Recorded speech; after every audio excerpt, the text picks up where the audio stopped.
Black Star Network is here. Hold no punches! I'm real revolutionary right now. Support this man, Black Media. He makes sure that our stories are told. Thank you for being the voice of Black America, Roland. Stay black. I love y'all. All momentum we have now, we have to keep this going. The video looks phenomenal. See, this difference between Black Star Network and Black-owned media and something like CNN. You can't be Black-owned media and be scared. It's time to be smart. Bring your eyeballs home. You dig?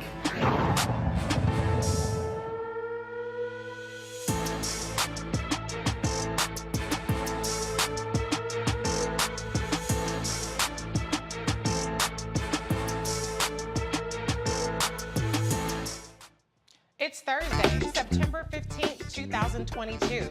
I'm Reese Colbert, sitting in for Roland, who is in New York.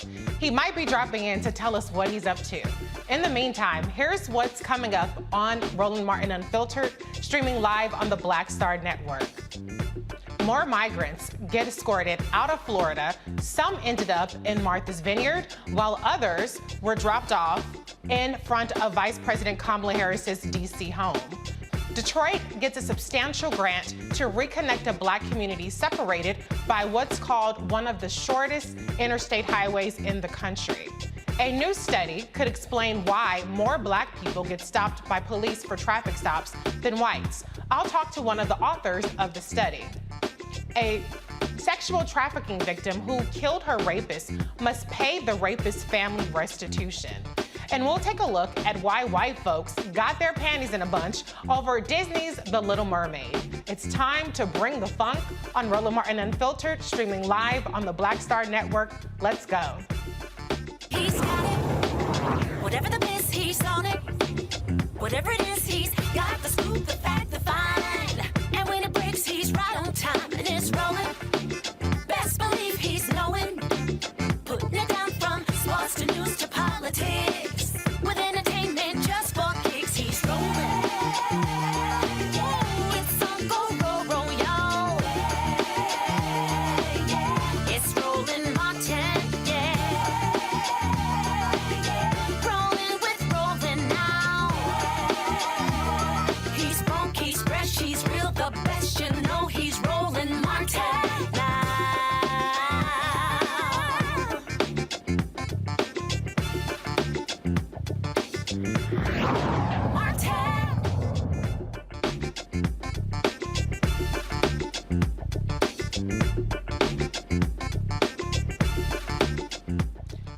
Governor Ron DeSantis continues to spend millions to bus and fly migrants to other cities. This morning, 2 busloads of migrants got dropped off in front of Vice President Kamala Harris's home. Wednesday, about 50 migrants unexpectedly arrived by plane on Martha's Vineyard. They had no money, and most, if not all, do not speak English. The chair of Martha's Vineyard Democratic Committee said this: the migrants did not know where they were. I think confused is the first thing that comes to mind. They have no idea where they are. They were told that they were coming somewhere where there would be jobs and housing waiting for them. And they landed here and no one was here to welcome them. We had no idea they were coming, and they were just extremely confused, trying to explain to them where they are. They have no idea where they are. No one speaks English, so we had to get some translators down there. But I would say that, when it was a little, it was very unnerving to know that there's a governor in the country that would just traffic people to another state, just dump them there like garbage. The aid workers, He's just sending the migrants to places that want them. We are not a sanctuary state, and it's better to be able to go to a sanctuary jurisdiction. And yes, we will help facilitate that transport for you to be able to go to greener pastures. Biden would fly people in the middle of the night, dump them all across this country. There was no warning on any of this. And all those people in D.C. and New York were beating their chests when Trump was president, saying they were so proud to be sanctuary jurisdictions, saying how bad it was to have a secure border. The minute even a small fraction of what those border towns deal with every day is brought to their front door, they all of a sudden go berserk, and they're so upset that this is happening. And it just shows you, their virtue signaling is a fraud. Terry addressed the migrants being shipped off earlier today. And when you say there's a legal way of doing this, are you implying that the way it's being done now is illegal? So I'll say this. We've been asked about if we're going to take any legal action. I would refer that to the Department of Justice. But there is a process. There's a process of taking in migrants. There's a process that is in place. And what they are doing is a legal stunt, is a political stunt, and it's really just disrespectful to humanity. It doesn't afford them any dignity what they're doing when you are abandoning families and children in a place where they were told they were going to get housing, in a place where they were told they were going to get jobs, or abandoning on the DC streets. It is just cruel, and it's not about the process. Actually, it's about a political tool, a political stunt that they're moving forward with. The migrants who are being ushered out of Florida are asylum seekers. They have been allowed to stay in this country by the U.S. Customs, Border and Protection until their petitions go through the system. Let's go to the panel. Joining us every Thursday is the great Dr. Carr, Department of African American Studies from Howard University, Dr. Jason Nichols, Senior Lecturer from African American Studies Department of University of Maryland College Park, and Michael Imhotep, host of the African American History Network show. Hey, fellas. Thank you for joining us and joining me. Good to see you, Reese. Thank you. Thanks for having us. How you doing, Queen Reese? Oh, How you doing, sister? Thank you so much. Thank you so much. I'm actually quite livid about what we just saw. I take really strong objection to calling this a political stunt when we're talking about human beings being trafficked. That's what's happening. This is kidnapping and human trafficking, all for these degenerate governors to get their shits and giggles off at the expense of very vulnerable people. Dr. Carr, start us off with your reaction to these games being played with the lives of real people. Well, yes, thank you, Reese. And like I say, it's good to see you in that seat. You've been busy all week, sis. I don't know how you're doing it. You're the hardest working woman in the news business this week. but yeah, I enjoy this, and I'm encouraged by it, in fact. Because we look at these folks as human because they are human. Andrew DeSantis, that pufferfish, that piece of human garbage, is trying to run for president, as we know. We know that his great-grandmother, Luigi Carlucci, who couldn't read or write, when she showed up at Ellis Island from Italy in 1921 in February, the federal government passed a law that said we're not letting people who can't read or write in the country, but the law went into effect in May.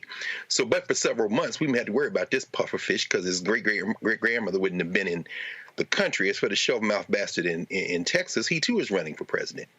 Doug Ducey, another racist, in Arizona, lining it up. And going to Massachusetts, there's a Republican governor up there. They don't see anybody in this as a human being. But I'm encouraged by it because this is what they do in the South. This country has never been a country for them. These white nationalists, there was a time when they shipped black people out of the South. To go to graduate school, they said, you can't go to graduate school in the South. We'll ship you to the Midwest. We'll pay for you to go to school anywhere else. They gave one-way bus tickets to black people for decades to send them out. So they're doing what they should be doing. And I say that for this reason. Because we've seen this before, because we know they're no respecters of law, because they lie to these people and tell them their jobs and housing somewhere, which actually might come just close to being afoul of the law, because if they went against their will or they were coerced or they were lied to, it might amount to kidnapping. They are trying very desperately to embrace this notion of hatred as a state issue that they can use to propel themselves to perhaps the presidency. But as Lindsey Graham showed us this week, we all know that hatred, federalism goes by the board when you're trying to make white nationalism your campaign at the national level too.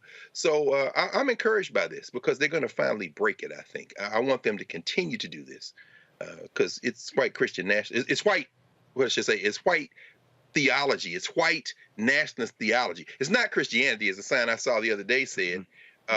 In Illinois, the church had a sign that said, of course we're pro-immigrant. We're Christians. Right. But, yeah, he's not a Christian. He's a Klansman down there in Florida. So keep doing it. Yeah, to me, it's demonic. That's what it is. They freaking devil worshippers, if you ask me. And they're really revealing their lack of humanity. I mean, they've been attacking women, for instance. They've been attacking black people. They've been attacking the citizenship of American U.S.-born citizens. So it's no surprise that they would attack the humanity and just the ability to even exist where they are legally allowed to be at this time. But, to your point, Dr. Carr, what are laws if this isn't illegal? I mean, if it's not illegal to take people who can barely speak English and say, come here on this boat, or on a boat, but on this bus, on this plane, and where you go, you'll have the opportunity to stay together with your family. There's food, there's opportunities, and yet when they actually land there, they're completely oblivious to what they're really into. Dr. Nichols, I was looking at some footage from Fox News, and they were just giddy with this whole thing. They were reporting on this like this was like, people arriving, you're like people running a marathon and you're waiting to see who's going to pass the finish line first, and you're interviewing the people at the end of it. And what was striking for me was just the happiness of the people getting off the bus. I mean, the person on Fox News was greeting people right off the bus. So at that point, that can barely speak English, it hasn't even hit them yet that this is all a trick being pulled on them. The wool is being pulled over their eyes. What's your reaction to just the way that these people are being violated? Yeah, well, I'm in agreement with you and Dr. Carr in the sense that it's clear that they were playing games with people's lives.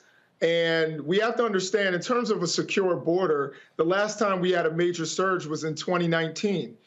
You didn't hear Ron DeSantis or any of these people speak up at that time, except to say that we need a wall. They allegedly built something and nothing happened. It didn't really fix anything. And we've seen that a lot of the things that they've talked about and that they try to do have been ineffective. Instead of trying to come up with solutions, which I think this administration, while they're not perfect, this administration has tried to come up with solutions. They've talked to the other nations. Mexico has devoted about $1.1 billion to help with the issues on our border. Vice President Harris rightly went down to address the root causes that we've seen in terms of climate change and other things in Central American countries, and help stabilize some of those places so that we don't have these issues. But we have to also understand that this is a legal process by which these people are coming in.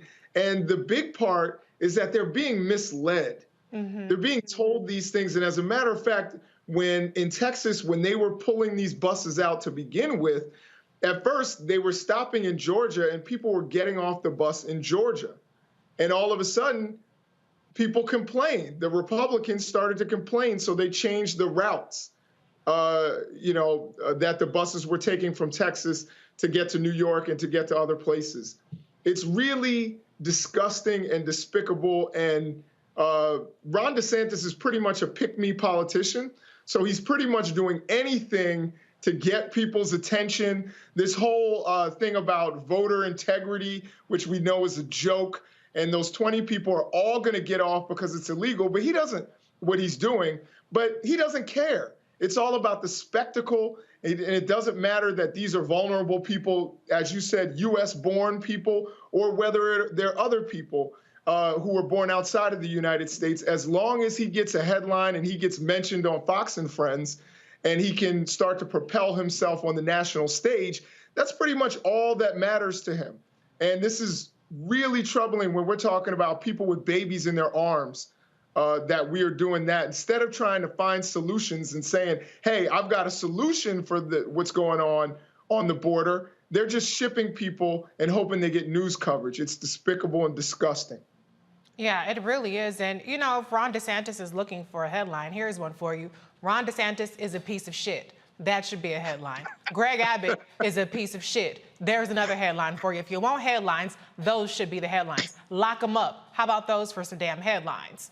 Because I am sick of the way that this is being covered on the media, as though this is just another part of political gamesmanship of people just trying to angle for 2024, when this has real dire consequences. Michael, Dr. Nichols brings up the point about the border being secure. In my judgment, and I think that there's a lot that we can, as people of conscience, quibble with about the American immigration system and how inhumane it is. We saw the disgusting treatment of Haitian refugees. They're getting shipped back before they can even touch down. But if we're just talking strictly in terms of a security basis, in my view, security looks like what we have in the sense of people try to cross the border, they're caught. I don't like to use that word, but let's just talk about it in strictly security senses. They're caught, they go through an orderly process. It's not always the most pleasant process for them, but it is orderly. They are put in the system to have their case adjudicated. That, to me, is security. What we're seeing these Republicans do, that's the opposite of security. They're actually creating the chaos. To me, an insecure border would be having, a dozen or so migrants pop up in a random city like, hey, y'all, anybody got anything for us? We here now. Like, that's not a secure border. So, what's your take on just the way that these folks have just been plopped in here and the kind of chaos that it's actually causing for not just the people that are experiencing this injustice, but also for the states and the cities that have to react to this influx of people who don't even know how to fend for themselves at this point?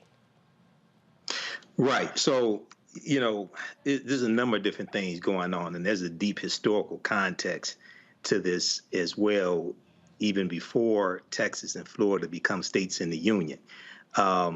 Number one, Florida needs to be desanitized, number one. They're both up for re-election in November 2022. Both need to be voted out of office and taken out of power. And this is what happens when you don't have policies to really benefit people, and they focus on the cruelty. Yeah. They're both trying to out-Trump Trump. They focus on the cruelty. So you look at DeSantis in Florida. And what's really interesting, and Greg may want to weigh in on this, at one time, Florida was free territory, and runaway African slaves ran into Florida to get away from the white supremacists. Now you got the white supremacists who are taking people who are immigrating from these other countries, and some of these other countries, to be quite frankly, were conquered by Christopher Columbus and have never been the same. They've been screwed up for over 500 years or so. They've never been the same from what's happened. The colonization has happened to them. So we see this is like part of the epitome of white fear, which is Roland's book. Yeah. This is the fear of the browning of America. And what happens when you have white supremacists who have power to inflict harm upon them, but they're trying to do this for votes. So people have to be smarter than this. These people have to be taken out of office. Possibly, if the evidence is there, they can be prosecuted by the Department of Justice as well. I don't know if this will qualify as kidnapping. Don't have all the details. Possibly could. But, you know, and then you have Governor Greg Abbott out of Texas, and he sent, if I remember correctly, he sent migrants he sent them to Washington, D.C. Muriel Bowser had to declare a state of emergency. At that time, this was a couple of weeks ago, he had spent $12 million deporting migrants. But this is the same guy who said he was going to eliminate rape. Right. How's that going? Right. I haven't heard anything about him eliminating rape. So this is what happens when you have the wrong people in office. You gotta vote and take these people out of power. Yes. Well, speaking of voting in midterms, I have 2 books that actually expose how much of a piece of shit these people are. But not only that, what they're really up to, what they've done already, what they're planning for the next term. So go ahead and pick that up, long and short of a guide to the 2022 midterms. The must-watch races and the radical Republicans, if you really want to see me drag them. But anyway, with that being said, we have to head to a break. You're watching Roland Martin Unfiltered on the Black Star Network. Be right back.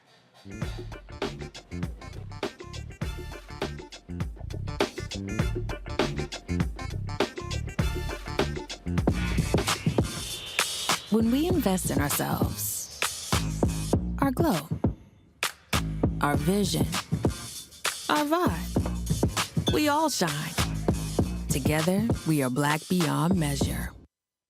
Hatred on the streets, a horrific scene, a white nationalist rally that descended into deadly violence. White people are losing their damn minds.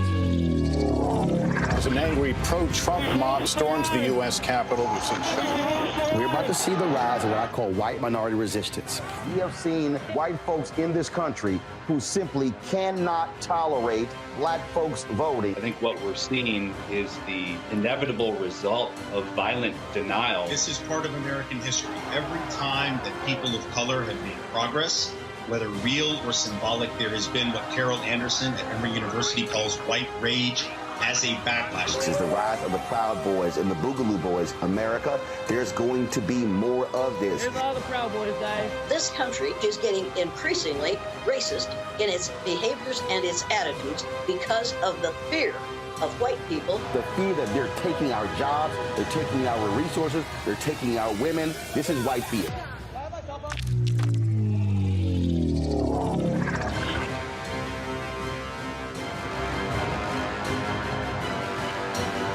When we invest in ourselves, we all shine. Together, we are Black beyond measure. We're all impacted by the culture, whether we know it or not. From politics to music and entertainment, it's a huge part of our lives, and we're going to talk about it every day right here on The Culture with me, Faraji Muhammad, only on the Black Star Network. Hi, I'm Eric Nolan. What's up, y'all? I'm Will Packer. I'm Chrisette Michelle. Hi, I'm Chaley Rose, and you're watching Roland Martin Unfiltered.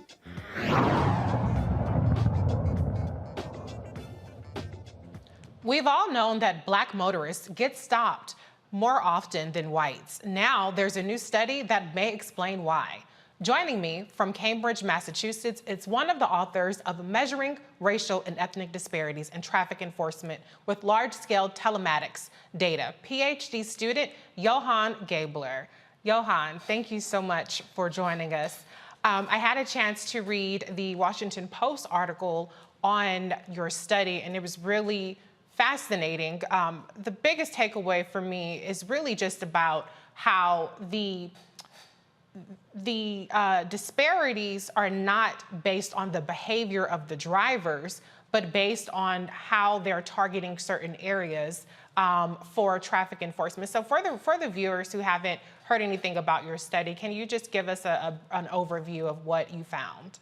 Yeah, thank you very much, Reese. First of all, I just want to say thanks for having me on the show. It's a real pleasure to be here. So usually when researchers try to study these kinds of things, the only way to tell after the fact whether someone was speeding is if they got a traffic ticket. And so that means that it's really hard to say anything at all about the people who were speeding but didn't get a ticket. So if all you have are speeding tickets, you can't really calculate things like whether police are giving a lower percentage of white speeders tickets than black speeders. So what we were able to do that was really novel is we were able to look at where and when people were speeding, regardless of whether they got a ticket. And what we found is that drivers were speeding the same amount on average in neighborhoods where most of the residents were black as neighborhoods where most of the residents were white. But the same thing wasn't true for speeding tickets. So the number of tickets police were issuing for speeding varied quite a bit between different neighborhoods. And when we looked into the data, as you were saying, a big driver of this seemed to be speed traps. So, police weren't enforcing speeding evenly all over the city.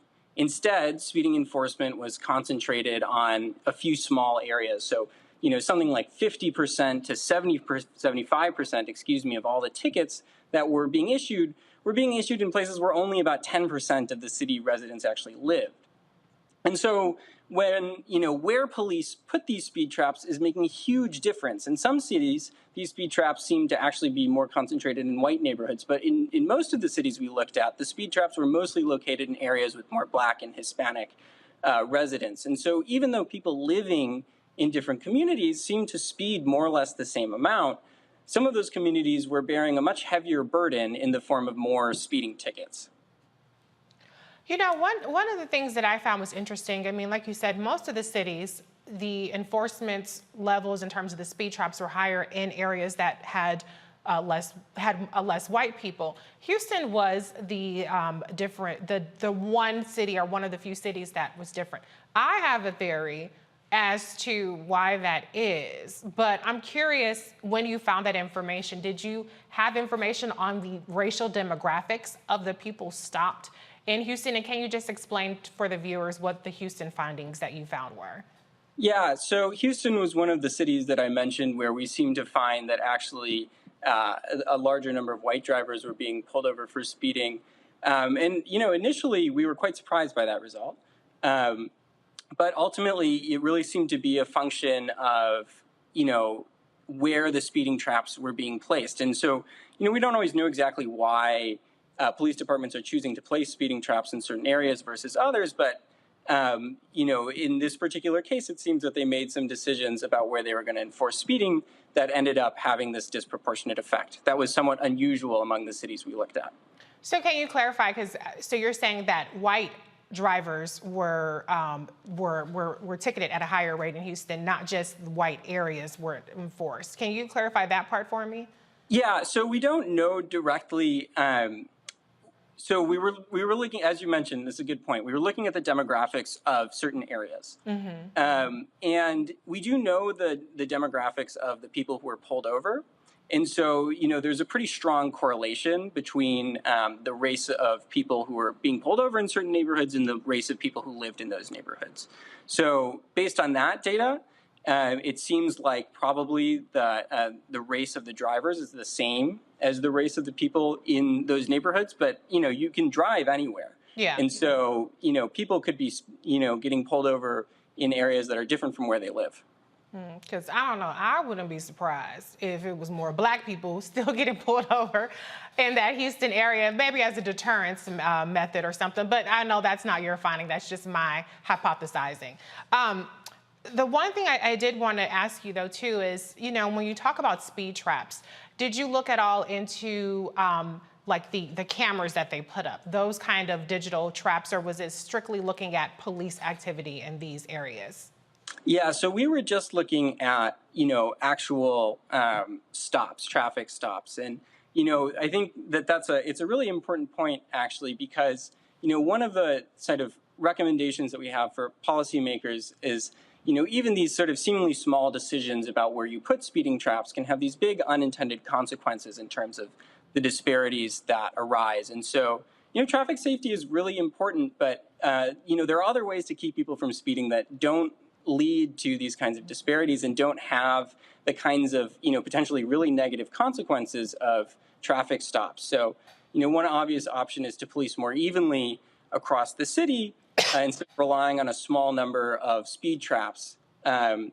But another, better option is to use, at least in my opinion, is to use things like speed bumps and roundabouts and other ways of ensuring that drivers are driving safely that don't necessitate pulling anybody over at all. Yeah. Well, that's interesting. I did notice in the article you talked about these more deterrent factors that don't involve police activity. And when you mentioned speed bumps, a good friend of mine, she had to jump through hoops and petition her neighbors and stuff like that just to get a speed bump on the street. So I would be interested to see if there are any kind of disparities in that kind of activity of where speed bumps get approved and how many hoops people have to jump through. But I'm not trying to put more work on you. No, I think that's a really interesting question, and I would love to know the answer to that as well.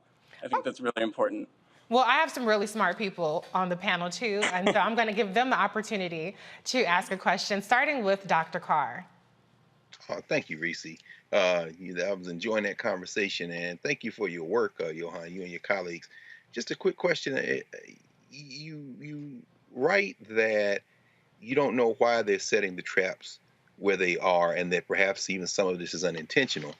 I'm wondering if you have any thoughts about intentionality as it correlates with race. And because once race is factored in, it seems to me that the Houston outlier is maybe very well explained by the fact that there's a black mayor who used to be a policeman. There's a black police chief.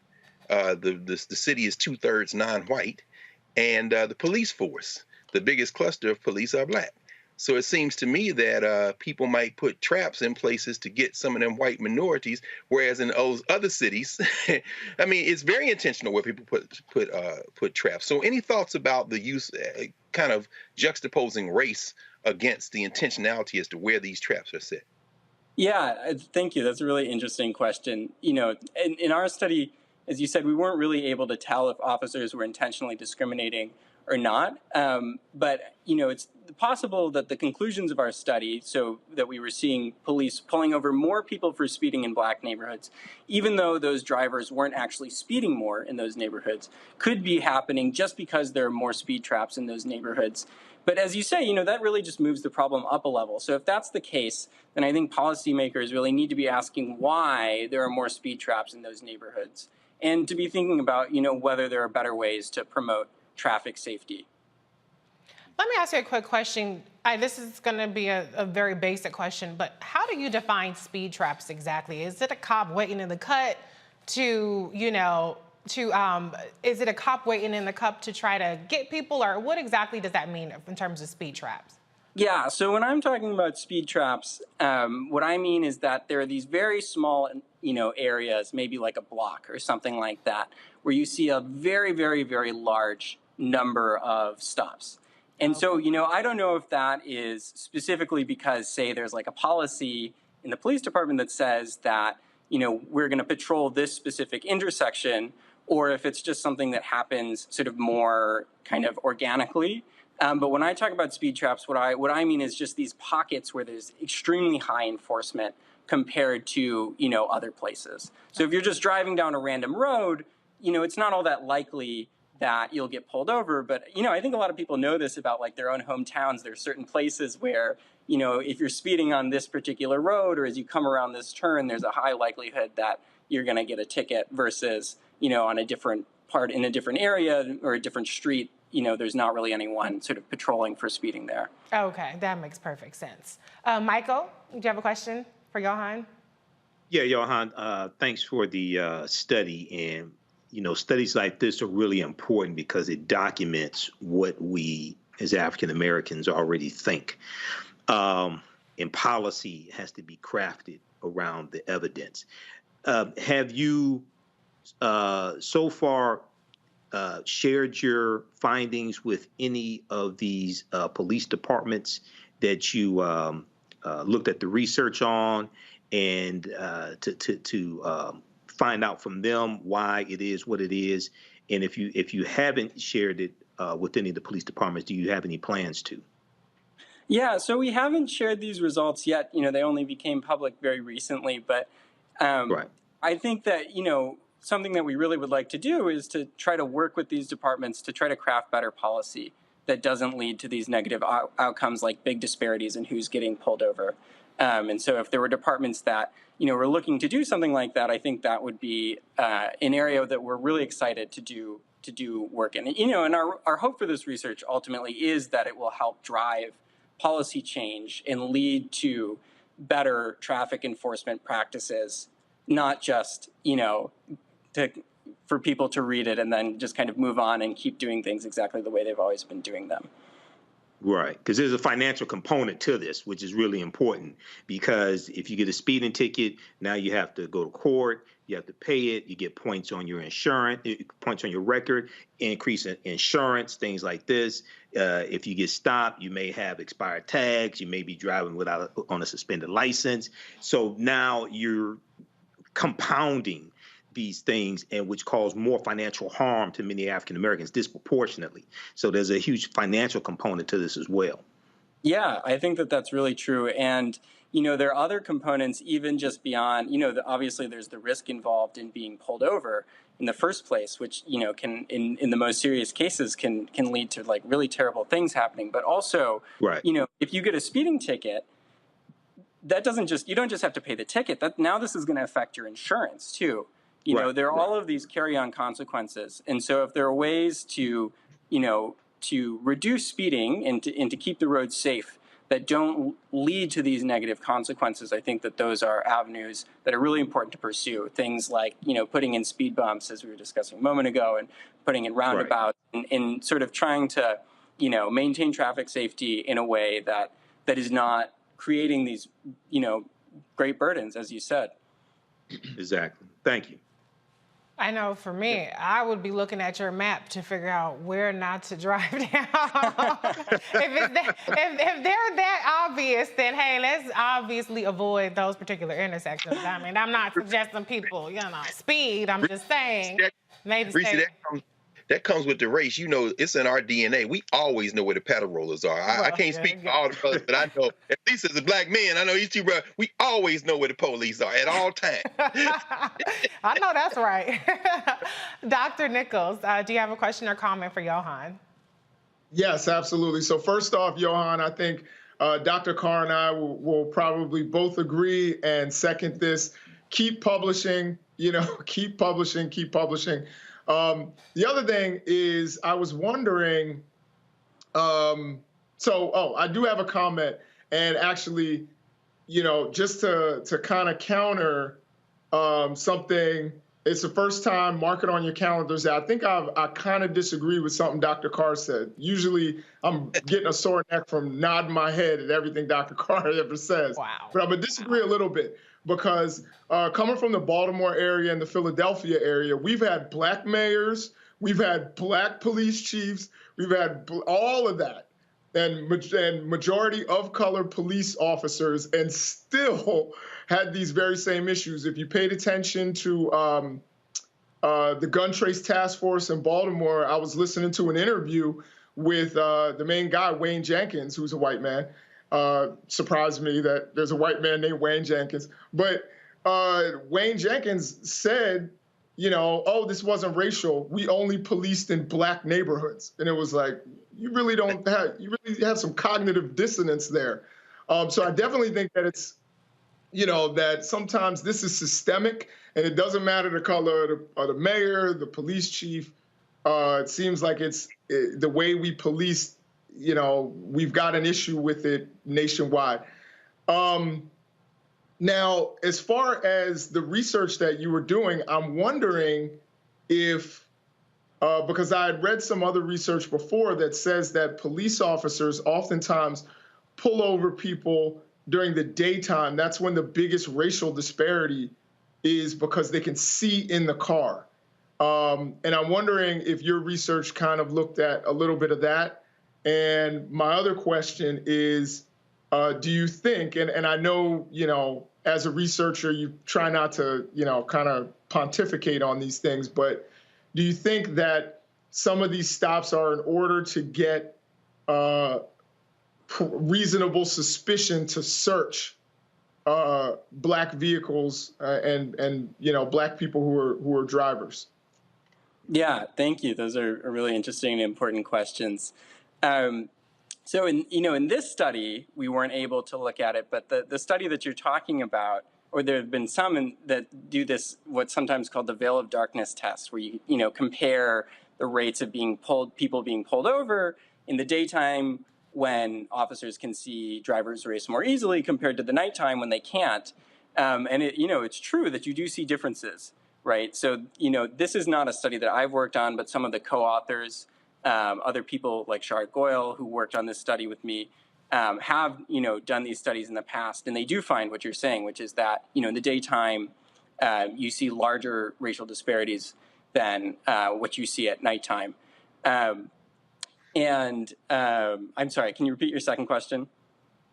Do you think that this is some of these stops in these communities are in order to produce reasonable suspicion or probable cause to make searches? Yeah, so the same study, in fact, which is the study that we got our data on stops from, looked at a related issue, which is, they tried to look at how stops were happening before and after marijuana was legalized in a number of states. And what they saw is that, the number of stops and searches that occurred kind of went down once, this was no longer available as a pretext for searching cars. So, I don't want to speculate too much since this isn't what I specifically was working on in this study, but I think certainly there is evidence that's pointing to, in the scientific literature, that's pointing to the things that you're talking about here. Yeah. Thank you.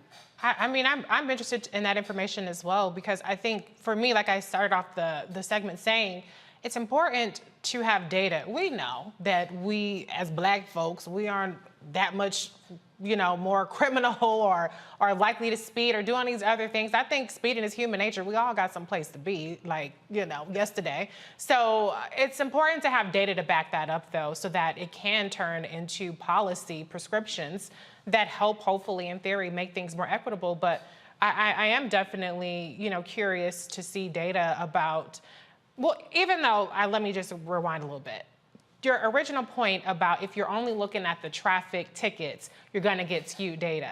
So if you're only looking at if you're only looking at the arrest data that result from the traffic stops, it makes it seem like perhaps Black people have more likely to have things on them, whereas it might be the case that cops are more likely to look for things as opposed to, having a higher rate of things. So I think there's so many things that you can do to build on or marry this data up with. How can people follow you, get more information with you and your co-authors, and see more about this study that you've done?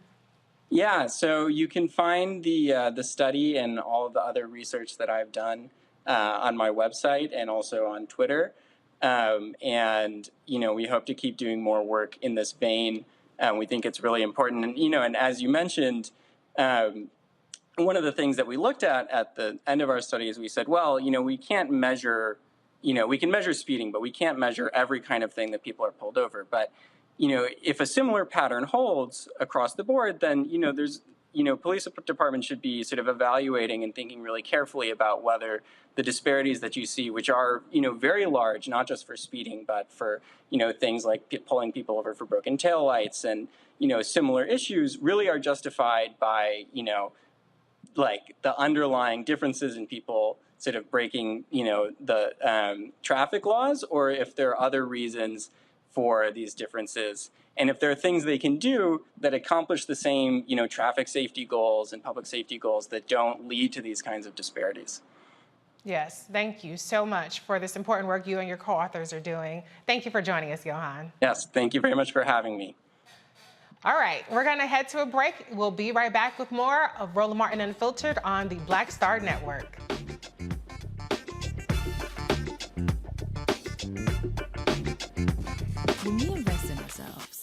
we're investing in what's next for all of us. Growing, creating, making moves that move us all forward. Together, we are Black beyond measure.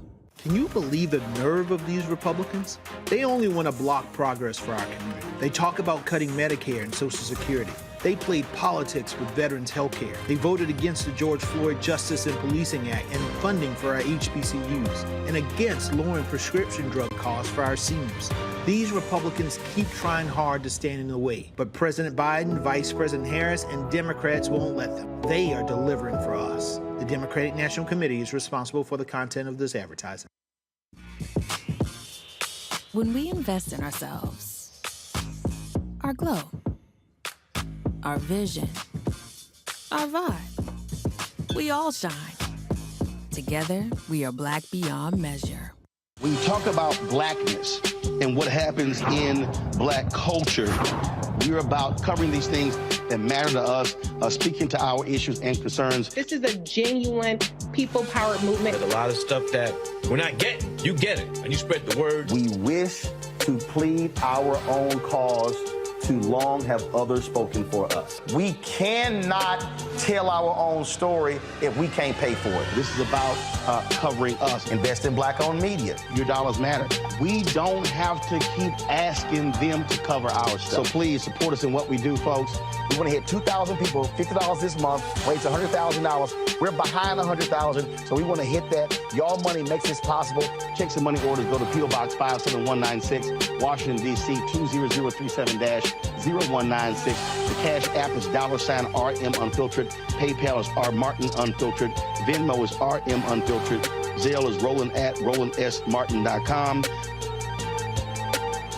Hi, my name is LaToya Luckett. Yo, it's your man Dion Cole from Blackish, and you're watching Roland Martin Unfiltered. Stay woke.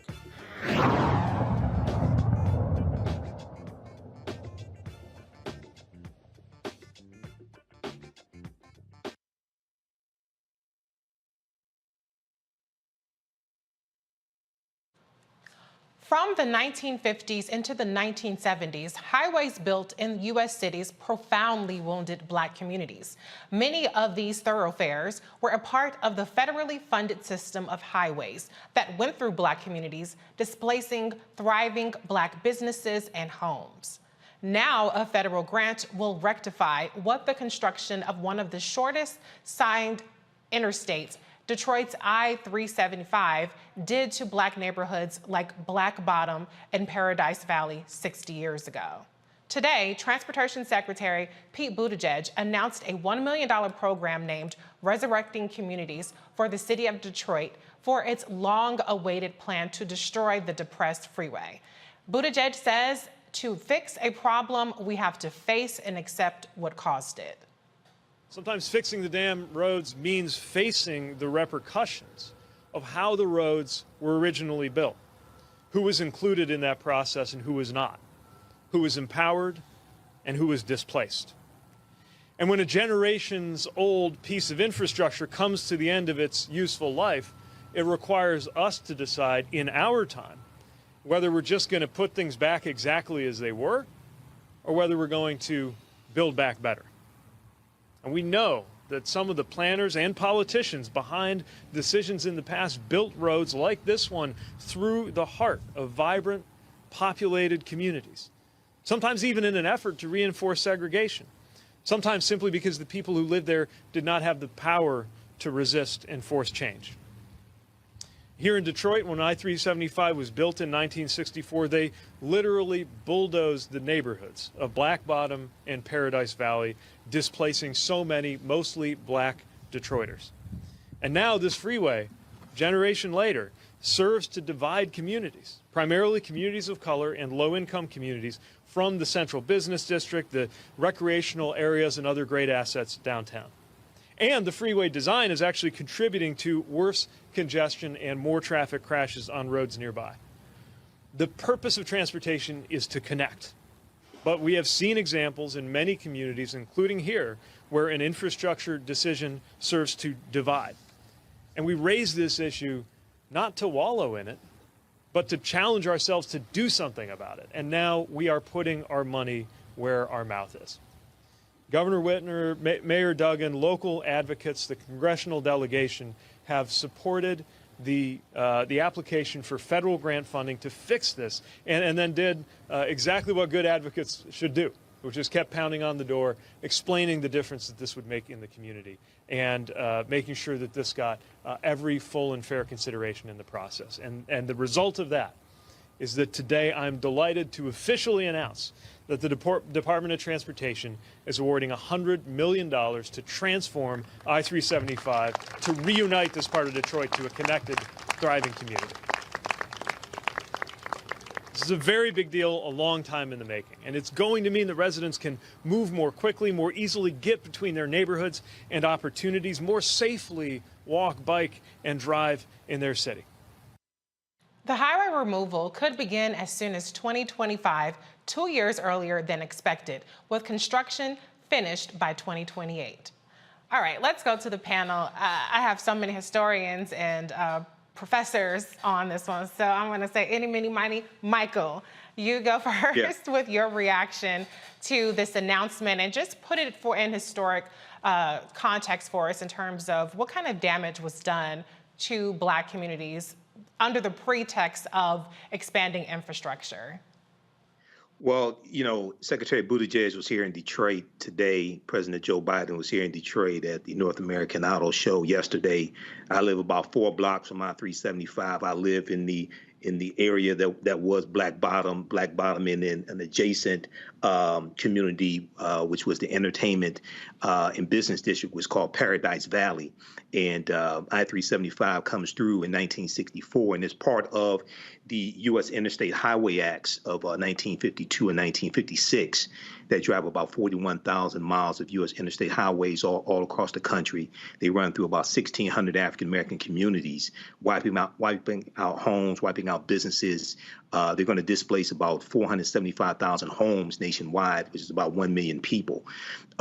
Here in Detroit, when you had the 1967 rebellion at 12th and Claremont, which is renamed, 12th Street was renamed Rosa Parks Boulevard, a lot of those African-Americans that were there were originally in Black Bottom and got displaced from Black Bottom, then go into the 12th and Claremont area. So when the rebellion jumps off, they were already upset.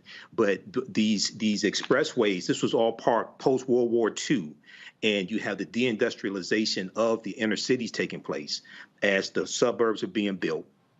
White people are getting homes built, a lot of them getting homes built financed by the GI Bill, getting low interest loans on homes, and a lot of African-American World War II veterans couldn't take advantage of those benefits that they earned. And then they're taking the infrastructure from the inner city, the factories and things like this, moving them out to the suburbs, okay? And then they're running the expressways from the downtown business district out to the newly formed suburbs, wiping out African-American communities. And lastly, Buffalo, New York, where the top supermarket is, okay? That area, that African-American area, was an area that was harmed by expressways running through there as well. So this is all part of the $1.2 trillion infrastructure bill that only 19 Republicans in the Senate voted for and only 14 Republicans in the House voted for. So this is an example of how elections have consequences. And I'm neither Democrat nor Republican, but sure as hell I'm not stupid. And the Democrats are really the only ones who are talking about repairing this damage. Republicans are silent on this, and many of them don't want to even acknowledge that the damage has happened in the first place. Ooh, class is in session. I want to stay with you just a little bit longer, though, since you are in the area. What does this mean for residents now? I mean, is this a priority for them? Is this something that you think moves the needle with people really connecting the dots about how it matters? Like you said, elections have consequences, and for too long, a lot of our communities have been left behind when it comes to these kind of packages and these kind of large initiatives. The trillions of dollars are being spent. So what do you think what does this mean to residents now? Not just you, but like the people that you're talking to. I think for African Americans who are older, like my parents, that generation, I mean, my parents were born when Franklin Roosevelt was president. Okay, so for people who remember what was here in Detroit, it's going to be huge. Now, it's not going to be the same. WXYZ Channel 7 today has a story dealing with this. One of my friends, fellow historian Ken Coleman, is interviewed in the story, and he says it's not going to be the cultural mecca like it was, but it's going to be a boulevard. It's going to help the community. For younger people who don't really have any knowledge of that, this is something that has to be explained to them and understand how policies impact every aspect of your life. Okay. But for people like in their 60s, 70s, 80s who remember what was there, I think this is going to be something really important. Oh, yeah, absolutely. Dr. Carr, you are obviously a beacon of knowledge for connecting those dots for your students. How can you help bridge that gap? How can we help communicate? There was a panel, and I don't like MSNBC, I don't pay attention to them, but a panel of younger voters who are just completely disengaged and have no concept of what kind of impact their elected officials has. And this is a very tangible example. So what would you, how do you help bridge that gap? What do you suggest the Democrats do to help really hammer that message home? Well, I think the first thing we have to do is step back and ask ourselves, why now? Now, we know that this money, as Mike says, as he said, Mike wouldn't be here if it were the white nationalists in power. But as Ida Wells said, the price of freedom is eternal vigilance. This is not a victory. This is a step toward a potential victory. What do I mean by that? You read a book like Sam Yet, a journalist from a generation ago. Samuel Yet wrote a book back in the early 70s called The Choice, the issue of Black survival in America. And he was one of many who was documenting how these highways were placed. I'm from Nashville. They ran 65 through the Black community in Nashville. They wanted to run a highway through Washington, D.C., but they couldn't get the muscle through the local politicians. Every city, where there's a Black community, major city, has had a highway run through it. So you ask yourself, why do you want to get rid of this highway now? Well, it's quite simple. 3 words. They're coming back. So, bike lanes and boulevards, this is not for the Black people. So please understand. Please understand. And Mike, you know this better than anybody. They have bought up downtown Detroit. You could buy a house for $1 in Detroit 20 years ago. Now the thing is white hot. Market. What's that boy that ran LeBron James out of Cleveland? Dan Gilbert, whatever. I mean, the guys done bought up everything. So let's take the highway out. And this is not repair. You're preparing it for the pilgrims.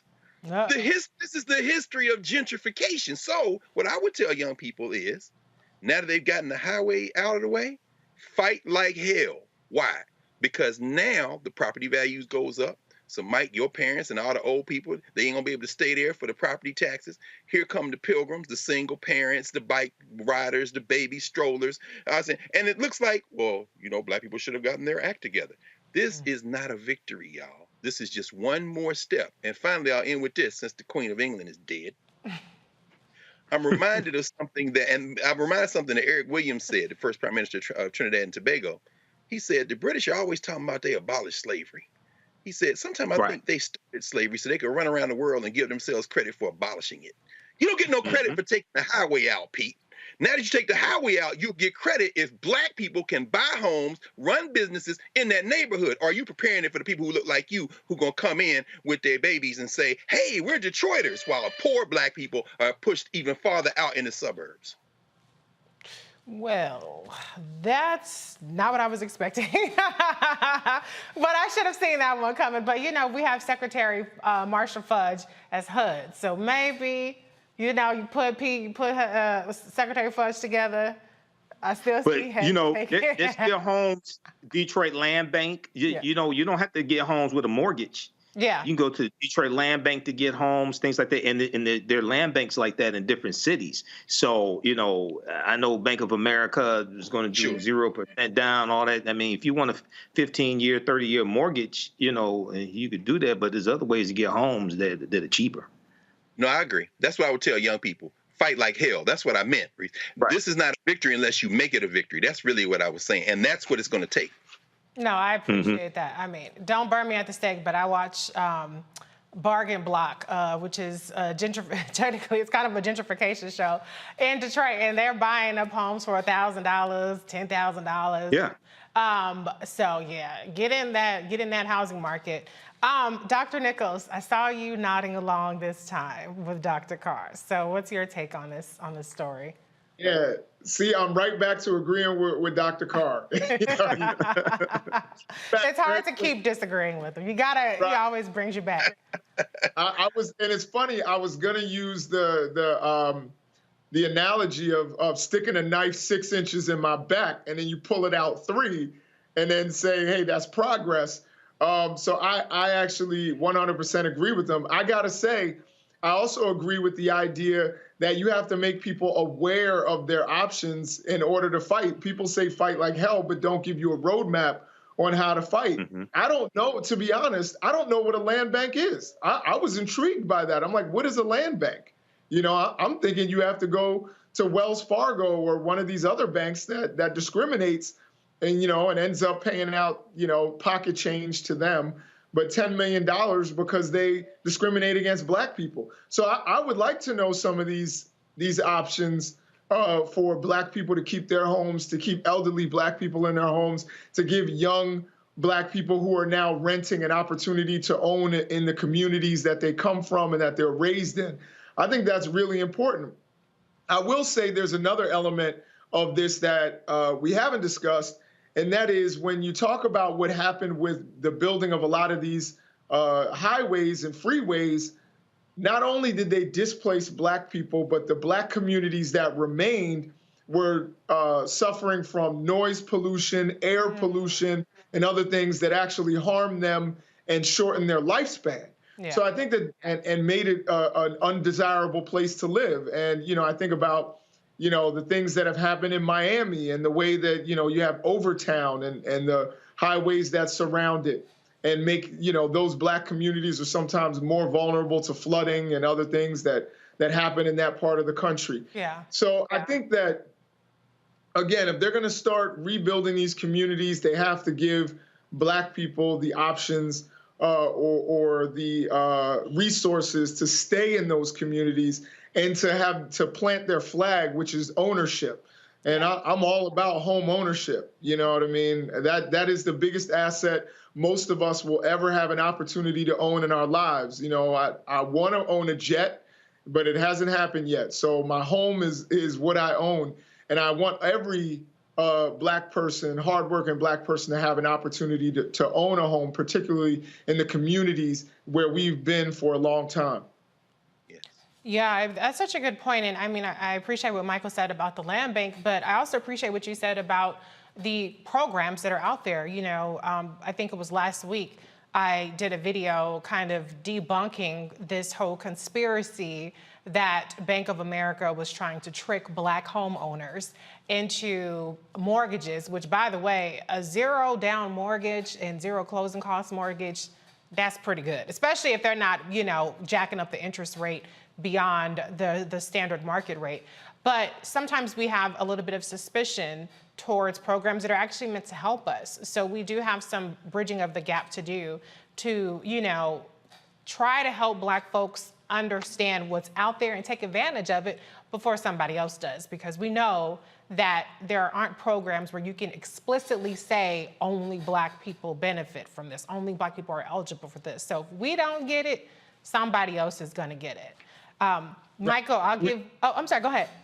I'm sorry. Yeah, I was just going to say, be careful with that zero down stuff, because a lot of times that's balloon rate and it's going to hurt you in the long run. So I'm not saying that that's the case with Bank of America and the program that they've created, but we know in 2008, you know, that was part of the issue was, hey, zero money down, people bought more house than maybe they could afford, and then those rates all of a sudden exploded.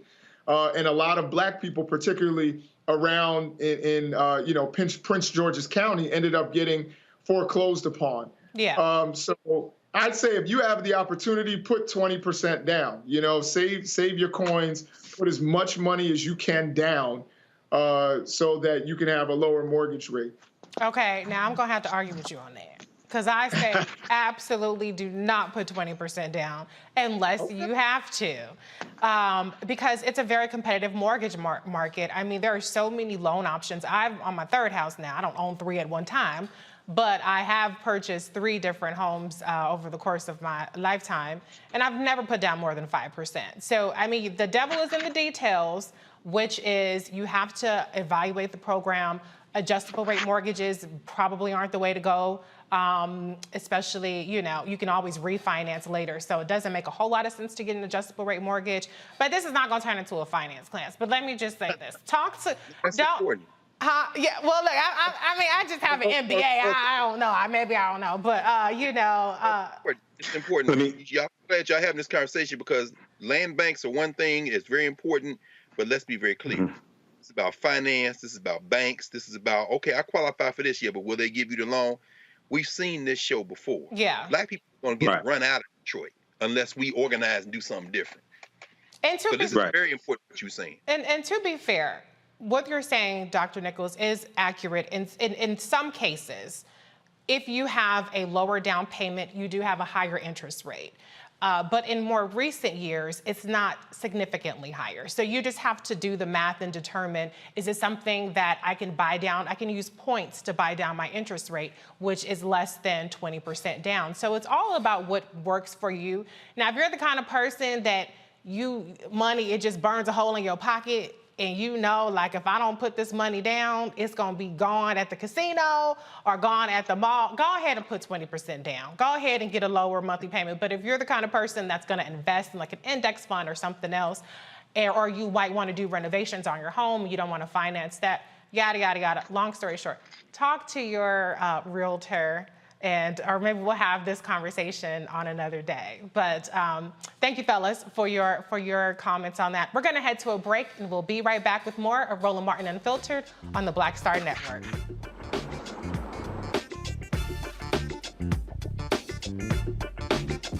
When we invest in ourselves, we're investing in what's next for all of us.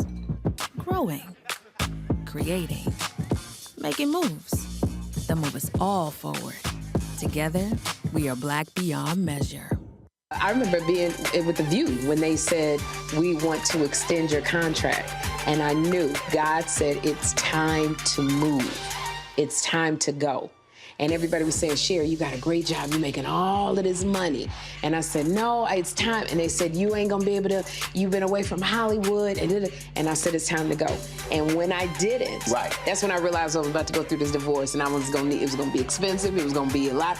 And I said, I'm gonna stay. I said, I'm gonna stay for a couple of years. So you make this money. See, go ahead. I'm gonna make this money and then I'll get out, Lord. So I'm gonna do a compromise. I'm gonna do what you say, but I'm gonna do it on my thing. And he went, really? He went really. And you know when he went really? They said that we were heavy in contract negotiations. And they came, my manager called, she said, they're not gonna renew your contract. And I went, hey, so wait, what? Just yesterday, they was offering me more money. She said they just decided not to renew your contract. And I remember sitting in front of the mirror at The View, and I went, what happened? And it was very clear. God said, I told you it was time to go.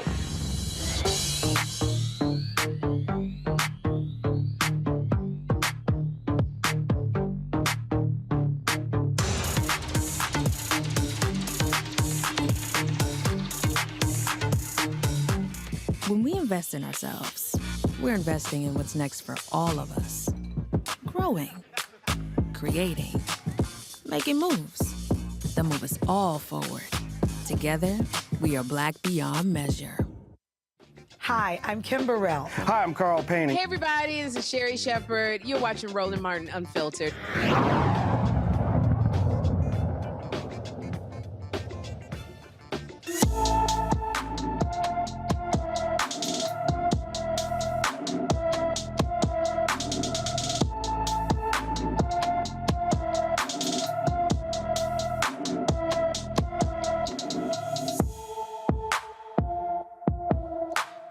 Paulino has been missing from Valhalla, New York since September 9th, 2022.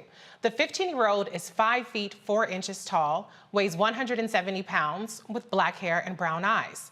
Anyone with information about Angel Paulino should call the New York Police Department at 646-610-5030. Okay, y'all, I'm gonna pull an audible here because I was looking at the chat a little bit, and I just want to stay a little bit longer on the mortgage discussion and on the real estate discussion, if you fellas are willing to go there with me, because I did see some stuff in there that was not accurate. Okay, so I'm just gonna answer a few things. Also, okay, you were gonna come back to me too, Reese. Okay, Michael. Okay, Michael, he wants to chime in on that too. Okay, I got you. So, okay, let's talk about PMI. That's one of the things that people were saying. You have to put down 20% so that you don't have PMI. That is not necessarily the case. It depends on what kind of loan that you're having. A lot of homeowner loans now, especially ones through credit unions or first-time homebuyer programs like the one that Bank of America has, I'm not vouching for their program, but I'm just saying you don't always have to pay PMI. That's an old school thing. Now, if you have a certain kind of loan, like for instance, there's FHA loans. Those loans tend to have PMI, and they are for the life of the loan. It doesn't even matter how much you pay down, you're gonna have PMI. So it just depends on the kind of loan. So don't think that you're gonna automatically have PMI. If you have PMI on your loan, keep shopping. That's what you need to do. Keep shopping for more loans. The good thing about mortgage shopping is that you can shop around. You only take one hit, regardless of whether you make 50 applications or 5 applications if you do it in a short period of time. So definitely shop around for your mortgage option. But yeah, you don't want to pay PMI. And if you're absolutely desperate and you have to give PMI, then try to get one where it goes away after you pay it down. And then again, going back to what I was saying about the interest rates. The interest rates do tend to be factored by a number of things. It's also factored by your credit score, by your debt to income ratio, by how much money you're putting down. So those are actual factors where you might have a higher interest rate. That's why I said you want to evaluate, do the cost benefit analysis of whether, for instance, a down payment. When I was buying one of my houses, let me say that, I looked at my debt to income ratio. If I can reduce my debt to income ratio by significantly on a monthly basis by paying off $4,000, that's more effective for me than putting an extra $4,000 down on a house. So there are a number of things that you kind of have to look at in terms of how to get the best interest rate, and it's not always strictly on a down payment. So if you have debt, look at what has higher interest rates, what has higher monthly payments. If you have high monthly payments, low balance that you can pay off rather than put on a down payment, that might give you more bang for your buck. So everybody has individual financial circumstances. I'm not trying to give you, I'm not looking at you specifically. I'm giving general information. So don't go buying a house, putting money down, saying what Reese said. All I'm saying is, generally speaking, these are factors that play into interest rates, that play into how much you want to put down. But if you take nothing else from this discussion, understand it's good to shop around for your mortgage loan. Don't just go with the first place that takes you.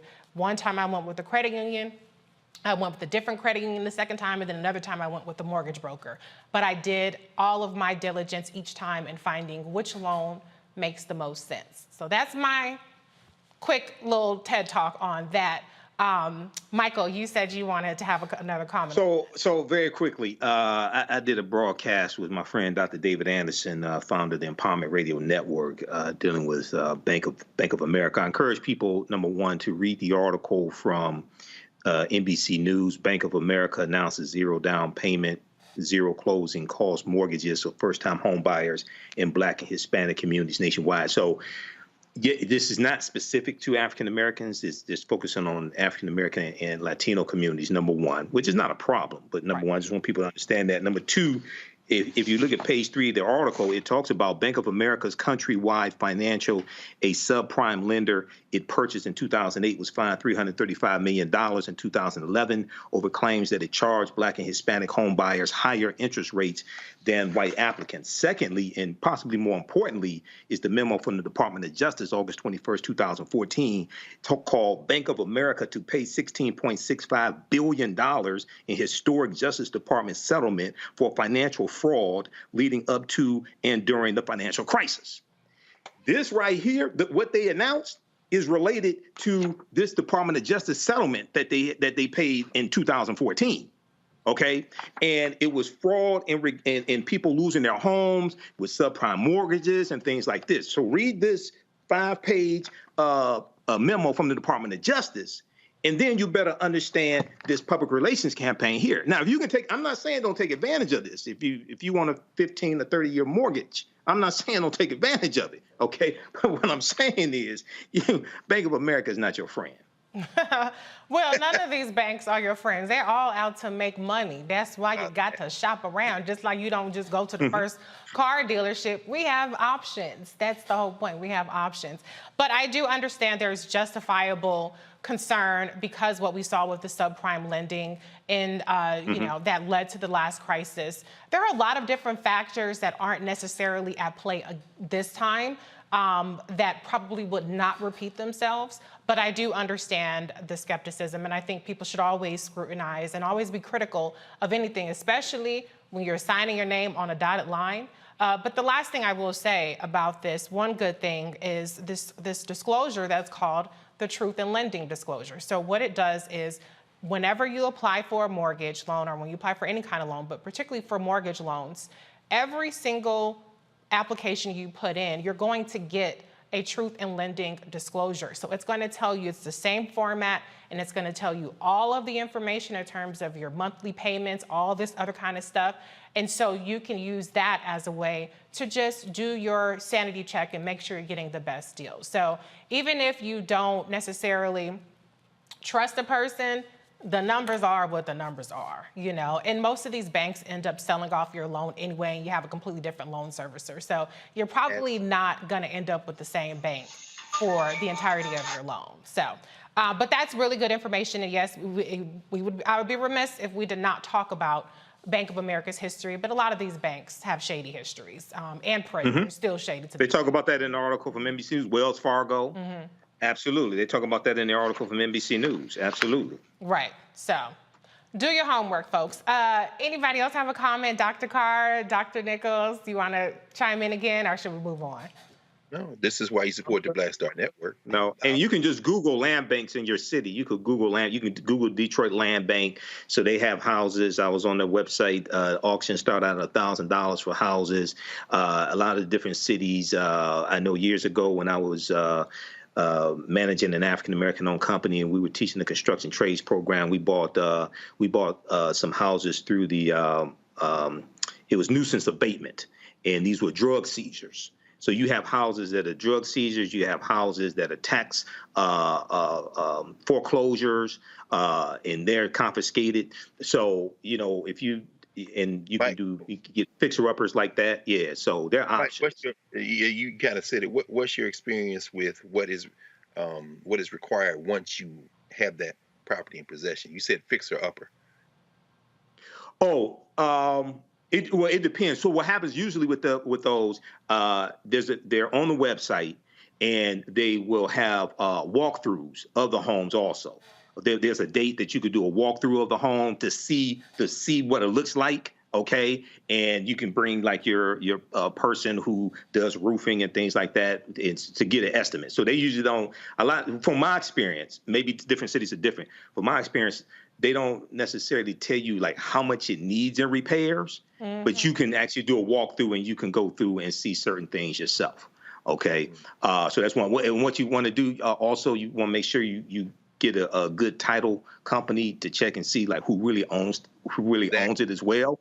And then the other thing, if there's a way that you can check and make sure that house is not on the list to be demolished, because that can happen also. Okay, you want to check with the city to make sure the house is not on the list to be demolished, because a lot of times with different cities, different departments don't communicate correctly.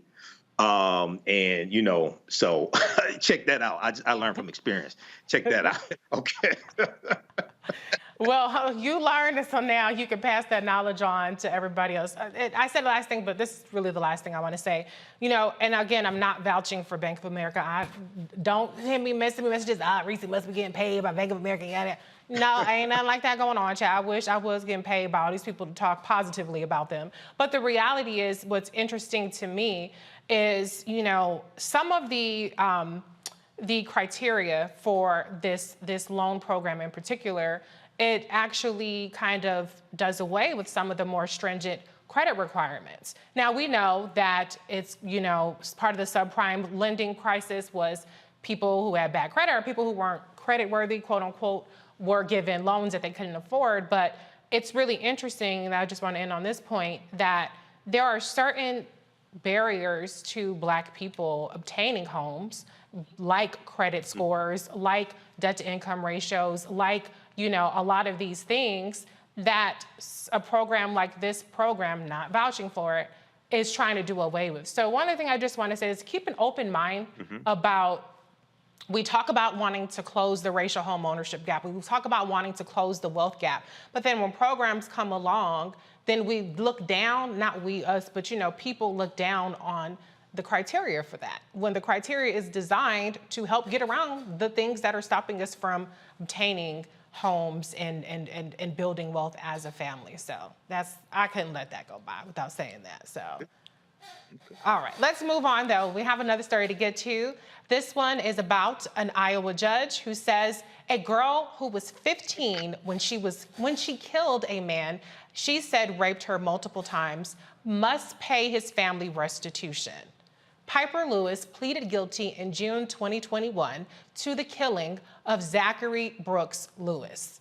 Said the 37-year-old raped her multiple times in 2020. Lewis received a deferred judgment from Polk County District Judge David Porter after pleading guilty to voluntary manslaughter and willful injury. Lewis will be on probation for 5 years. She must serve 200 hours of community service and pay $150,000 in restitution, plus more than $4,000 in civil penalties. Iowa law requires the court to sentence offenders to pay at least $150,000 in restitution if they kill another person. Lewis's former teacher set up a GoFundMe page and has raised $330,000. More attorneys find out if Iowa law would allow the donated money to pay the restitution. Okay, oh wait, let me see, is this the same story? Okay, I just wanna go back to the panel real quick on this. Paying the family for their rapist, degenerate, being killed, that's just crazy to me. I mean, if they have any decency, they'll turn around and donate that money or give that money right back, because I would be absolutely ashamed of my family member for doing such a thing. Dr. Carr, what's your reaction to this story? I mean, class, we've been talking about class all along, but we, haven't said the word class. I think this whole conversation about housing and about ownership is about class. If you're not even in the position to be able to afford a home or anything, and obviously we're not talking about that. I think it's a similar class dynamic here. That family, I'm not going to make any assumptions, I don't know, but the harrowing details of what this young lady went through seems to me is speaking to those who are at the bottom of this political economy. Sex trade, sex slavery, basically. She did everything she could. And this judge, I mean, I think and it'd be interesting to hear what you think, that Nichols and Brother Mike. And reading this story, I thought to myself, okay, this judge is out to get her. But then it's very clear that his hands were tied by this law, which ostensibly appears to have been passed to protect the most vulnerable in these situations. Now, this is an extreme circumstance. So the community service, the fact that There's a possibility of maybe getting out from under this $150,000. There's been $330,000 raised crowdsourced. Now the question is, does the law allow folks who paid this money to this young lady to be able to use that money to pay this off and then maybe go to school? All those things, the devil's going to be in the details. But I don't know that this isn't an example of good intention going wrong in a circumstance where it's very clear what happened, and the judge may have kind of pulled back from doing what could have been done by the law, but had his hands tied on the other end of the spectrum. I'm just not clear at all about that.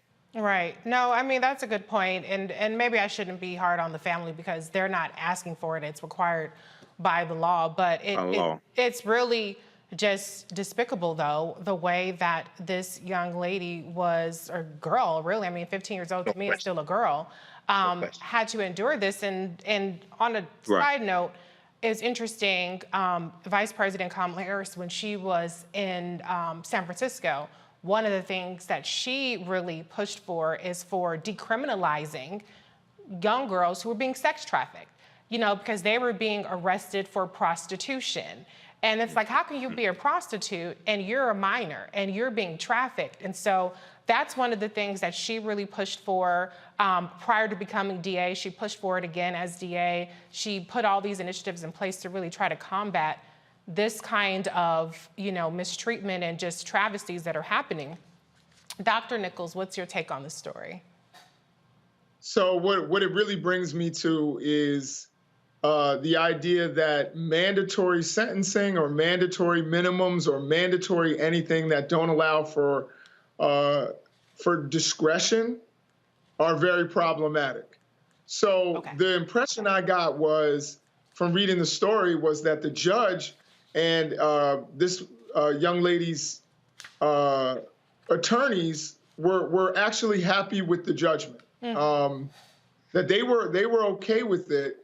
But as Dr. Carr stated, this judge's hands were tied on, you know, the monetary element of this. And I think there should be some sort of discretion for a judge whether to apply it or not. Right. And in this particular case, you know, when you start making things mandatory and you don't take into account that every situation is different, you know, I think it's, you know, it produces these kinds of problematic results.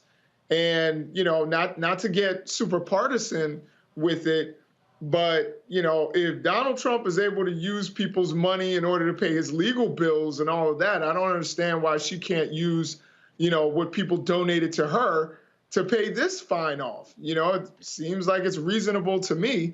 But in the end, the real change that needs to happen beyond just this case is that you can't have these kinds of mandatory things that take away discretion and looking at these cases on a human, individual basis. And that's what's, you know, the big problem that's coming out of this judgment. No, I completely agree with you on that. I mean, somehow we're always the ones that get screwed the most when it comes to mandatory minimums. And, you know, Cal Rittenhouse, he raised $1 million after he killed 2 people. So I say, you know, good on her for getting $330,000. Hopefully she can do something with it. If she can't use the money, then it's not going to get paid. I mean, what do you want the girl to do? She don't have money. So I don't know what's going to happen. And I don't know, maybe it might work in her favor if she can't use this money to pay it back, because then she gets to keep all of it. And, you know, maybe she gets a job, making a couple bucks, and, you know, pays 10%, or I don't know. I'm not trying to speculate on what the arrangement would be. But, Michael, you get the last word on this one. Yeah, you know, this is one of those cases where you have mandatory laws and it's not like one size fits all. We do see here that the Iowa law requires the court to sentence offenders to pay at least $150,000 in restitution if they kill another person. So the judge made the restitution the bare minimum, which is $150,000 also, plus more than $4,000 in civil penalties. At least she wasn't sent to prison. Okay. Right. At least she wasn't sent to prison.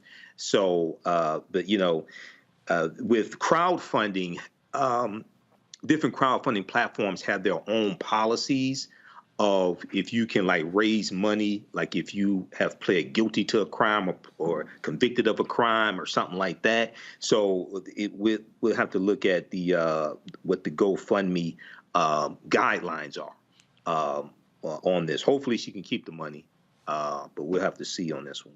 Yeah, well, I think if there's one bright spot, it's that she does not have to do actual jail time for being a victim and fighting back, because hey, like, what did he say in Time to Kill? Yes, he deserved to die, and I hope he burns in hell. I know that's going to be controversial. Y'all can drag me. I don't care.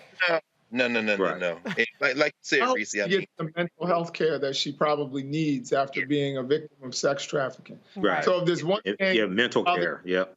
The 200 hours of community service. Okay, I guess I'm okay with that, but I think it should be 200 hours of therapy for her as a victim, so that she can continue with her life and be a productive member of society, and maybe even help other girls who go through these things. Absolutely. I know we're going a little long here, but Doc, just to follow up on that, the judge did say he was trying to put her in a position to share her story, and he encouraged her to do that. And again, I mean, I'm glad you mentioned that, Reese, about, you know, those efforts that Kamala Harris engaged in California. This is far too common. We all know that. This is where most of our people are. So many, D.C., Baltimore, Philly, as you say, Richmond, Virginia. You go to some of these places, and, you know, I was shocked. Even I lived in Philly for 17 years. You know, you go out, you in front of a high school. I mean, hell, R. Kelly just got sentenced again. Part of it is you trolling in front of the high schools. You think these young people just hanging out. What you don't see is these pimps are around the corner. They got these girls on the stroll in front of the school. I'm saying this is the tragedy we're facing. And so if she is able to use this platform, as you say, with all the counseling, all the support, tell your story, sis, because there's a lot of people out here. This is not an outlier. This is not an outlier, and this has to stop. And it reminded me of Centoria Brown. You know, it was a very simple case. Yeah, absolutely. Well, we're going to pray for her, Piper. We're going to pray for you and your recovery and your growth going forward. And I just hope that she's all right. I hope that she's all right, as much as she can be. But we're going to move on ahead to the next story. California Governor Gavin Newsom launches a billboard campaign in several red states promoting access to abortion in California. Newsom tweeted this earlier today. Just launched billboards in 7 of the most restrictive anti-abortion states that explain how women can access care, no matter where they live, to any woman seeking an abortion. In these anti-freedom states, California will defend your right to make decisions about your own health. Here's the billboard.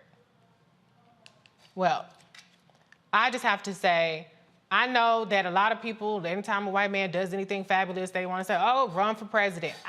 Don't run for president. Go ahead and do a good job as governor. But I do want to see more of this fighting spirit trying to shake the table a little bit, because, I've been seeing polling coming out this week about Republicans closing in on Democrats in states that they had been, Democrats have been polling pretty positively. You have Herschel Walker down in Georgia, who wants to ban abortion with no exceptions. And by no exceptions, that means including the life of a mother. And he was asked about that, and he clarified, and he said, in my mind, there are no exceptions. And you have North Carolina, Justice Sherry Beasley is going up against Congressman Ted Budd.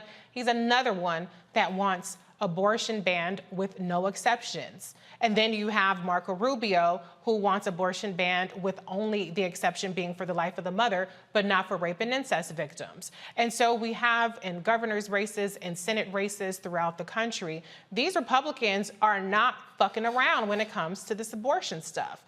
In Wisconsin, we have a situation, or they have a situation where in 1849, let me say this, the year 1849, an abortion bill or abortion law is going to be triggered to go into effect in Wisconsin if the governor does not stop that. So Wisconsin Governor Tony Evers, he's a Democrat, he's fighting this bill, but his opponent, who's polling very closely, Tim Michaels wants to ban abortion. And so just wrap your head around the concept of an 1849, this was before the Emancipation Proclamation, bill determining what women can do with their bodies in a state in 2022.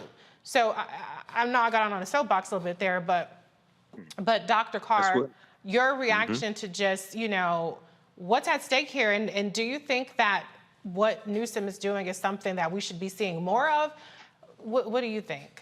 Well, Reese, I think we all know Gavin Newsom is running for president. The only question is when. Yeah, well, yeah. Well, you know, and I would say the only thing in Herschel Walker's mind is mud and old newspapers, which speaks to the larger point. They're not fucking around. These white nationalists they're going to break the United States. And I know people get tired of hearing me say that, but all you got to do is study a little American history. This was never a nation. And federalism has always been used by the interests that have a stake in keeping it a loose federation and advancing their interests. Gavin Newsom is playing the smartest strategy that could be played. There's nobody like him. He's in that huge state with that huge economy, and he is taking on the pufferfish in Florida and that shovel-mouth bastard in Texas, and he is making a point of it. And, you know, when little Len Graham trots out his little a national ban, 15-week ban, we talked about this on this show. We knew that once Roe was overturned, the next step was going to be to introduce federal legislation. Graham is trying to salvage what he thinks he's trying to salvage the midterms. But now, finally, what he is doing is basically trying to rally the base, because what none of us are privy to, polls notwithstanding, are the conversations that are being had behind closed doors about how nervous the white nationalist party is, how worried the Democrats are, and Newsom is upping the ante. This is not going to be an election. It's not going to be politics. It's going to be won by trying to find some reasonable middle ground. Sorry, Joe.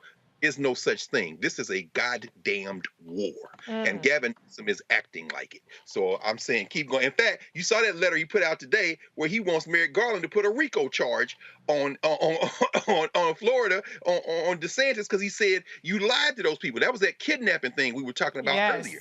Yeah. Go for it. Go for it. Tear this shit up. Period. That's the energy that we need. I mean, like, it's blowing my mind that, I mean, maybe it shouldn't be. Maybe this is naive of me. I know we're all tired. We've been in a pandemic for years. We have a lot of shit going on. But, I mean, to me, what Abbott did, and I have to admit, I haven't even been as checked in. I know about Abbott. He's been busing migrants for weeks, you know, or even months in some cases. But to see people dumped in Martha's Vineyard on a plane, and then to see Abbott, he shipped, you know, migrants to the VP's residence. Yeah, and it's just like Washington, D.C. Kamala Harris's house. That's racist. It's sexist. Oh, yeah. He's like, UB. And so somebody got to punch these guys in the mouth. That's what I'm saying. Right. But then again, I mean, I remember when Trump's child separation policy happens. And be clear, the United States, Democrat or Republican, has a bad immigration policy. I'm not trying to cape for the Biden-Harris administration on their immigration policy at all. Well, they caused the problems. In other words, these people are here because they're messing with the governments in Latin America and Central America. Right. That's the end of These are Venezuelans. Right. Understand that you caused the problem. Right. That's why they're here. Not because they came looking for America. They came because you messed up their government and their economy. U.S. policies going back the last 50 years to 100 years. Right. In these Central American countries, things like this, Guatemala, when the CIA overthrew the Guatemalan government in 1954, democratically elected Guatemalan government. Yep. Where you go? And go back to what I was saying in the previous segment. A lot of these countries, they were conquered by Spain. They were conquered under Christopher Columbus, and then Guyana, that was a British colony. Okay, which that was one of the countries. You know, actually about 1952.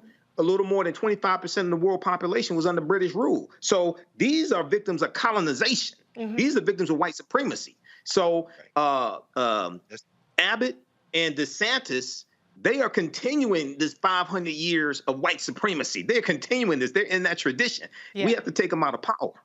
That's why voting is so important. Absolutely. But just when Trump did it, and this is where I was going, when Trump did it, with the child separation, people were out in the streets. People were protesting. This was like outrage. And we're just not seeing it this time. And I think this is just as appalling. Why do you think that is? Why do you think that is, Reese? Why aren't we seeing that kind of out? Is it because the guy in the White House is not Trump? Is that, I mean, why aren't we seeing that? Well, I think part of it is because it's being covered as a political stunt. It's being covered as, look at this clever thing that Republican governors are doing to stick it to the Biden-Harris administration, as opposed, in particular, stick it to VP because they want to put this off on her. But these are human beings. And so when you look at that, and you look at Abbott, who is leaving no stone unturned. I mean, when he's not shipping off migrants to D.C. or to Chicago, Texas has now banned abortion. They had a trigger law. A lot of attention was paid to SB 8, which led to the Supreme Court case. But at the same time, right around the same time, he signed the Human Life Protection Act, which outlawed abortion in cases of rape and incest. To, I think, was it you, Michael, who said or was it Dr. Nichols that said, how's it coming along with eliminating rape? That was what he was talking about. That was me, yeah. Okay. Gabbard said he was going to eliminate rape when they passed the law, the anti-abortion bill. He said they need to focus on eliminating rape. I haven't heard anything else about that. Right. Well, abortion is now outlawed in Texas. Including in cases of rape and incest. The only case that you can get an abortion is if you have a medical emergency. We're not talking about a 6-week ban. We're not talking about a 12-week ban. We're talking about outlawed, period. So what Gavin Newsom is doing, and Dr. Nichols, I'll give you the last comment on this. I need people to understand this is the opening salvo for what we're going to see from Republicans if they are allowed to just kind of slip away and slip under the radar with destroying a constitutional right that women have enjoyed, I want to say enjoy, but women have had the right to for 50 years. So Dr. Nichols, what's you get to close us out on this. Man, I got a lot that I want to get off my chest here. It's funny, DeSantis sent those Venezuelans to Massachusetts. Something tells me he wouldn't do that with Cubans. I think he would avoid putting Cubans on those planes. They would get all the dry foot, advantages that, and they'd be political refugees. But again, and this shows you the kind of hypocrisy here. If you're saying Cuba is some sort of communist dictatorship, then you all of a sudden don't have the same empathy for Venezuela, which again, I don't want to get in on socialism and all of that, but you notice even from their narrative, it doesn't make sense. And he wouldn't do it because it would be political suicide. Right. To put little Elian Gonzalez on a plane to Martha's Vineyard. It wouldn't happen. They'd find a home for him in Miami or in somewhere in the state of Florida. Now, as far as Gavin Newsom, I agree with everybody. He clearly has larger political ambition. We'll see when that actually takes place. I think he started puffing his chest out a little bit after surviving that recall, which was a joke anyway, but he started doing that. And, he has those political ambitions, but what he's doing is showing chutzpah, and I think it is really important. And lastly, as far as Herschel Walker is concerned, he believes in children being born, and then he can abandon them later and allow for them, to fend for themselves later. He wants them to be born, but he'll look the other way when they actually come up and say, "Hey, Dad." So I think that there are a ton of issues here. I think the people need to be more vigilant. And, again, Gavin Newsom can stick his chest out when you have a $100 million surplus in your state and you're doing pretty well. So, I think I like what he's doing. I think he should keep doing it. And, the reparations thing kind of got me even more on his side. Right. So I think he's making some good decisions. Hey, you got to give the man credit. He has political talent, but he also has political luck, too, and good fortune being in California. Right. So, it's a combination of both, but you have to use power when you have it. You have to use it when you have it. Hey, Reese, just very quickly, 10 seconds. Everybody needs to pay attention to what California, the Reparations Task Force, is doing in that 500-page study that they put out, because it deals with the history across the country. They driving it in a ditch with that lineage-based thing, man. We got to talk about that. No, I understand that. I understand that. And they're trying to skirt around the law. They're trying to get around the law. I understand that. But I'm talking about the history that they lay out of racism against that's what I'm talking about, against African Americans and all throughout history. That's what that study documents. Okay. So when we deal with reparations, we're dealing with repairing the damage, not just 246 years of slavery, but what happened after slavery ended, and these laws and policies that are still being put in place today that are still hurting us. You got to that's the generation of reparations that has to take place. But I totally agree with you, because Camila Moore was on the show and explained the whole thing with that. So I totally I understand that. It's indefensible. But I heard you say on history, no question. Yeah, absolutely. Well, maybe put it in a meme, people will take it and run with it, as opposed to 500 pages. Because ain't nobody reading 500 pages. Get Cardi B to do a TikTok video. Get Cardi B and Megan Thee Stallion do a TikTok video. To your point, Reese, that's why that billboard you showed is so effective. Gavin Newsom know what he's doing. Oh yeah. We need more of that energy, because the stakes are just really too high. And I don't know, maybe Republicans are smart. They say, okay, we go after women. Nobody gives a damn, because I'm not going to get an abortion. I can't have kids. I ain't taking care of my kids, even if I do have them. Not talking about anybody specifically. I'm just saying. But the reality... Dr. Nichols is like, I said what I said. But just what we're seeing is deconstructing citizenship. What we've been seeing. They've already done it with our right to vote. They've already done it with diluting the votes that we do have. They're doing it with women and our ability to choose. Contraception is next. Right. The LGBTQ community is next. Education is already on the chopping block, because these Republicans, while they're sitting up there and they're doing CRT and parental rights, what they're doing is defunding the public education system. So that's going to, even if a lot of black people like school vouchers, I ain't judging, but ultimately, I just don't trust any Republican plan, because anytime they got a plan to do something, it's some behind that's a little sketchy. So whatever that we can do to effectively message what's happening, then I think we need to do that. But we're going to head to a break. Roland Martin Unfiltered. We'll be right back right here on the Black Star Network.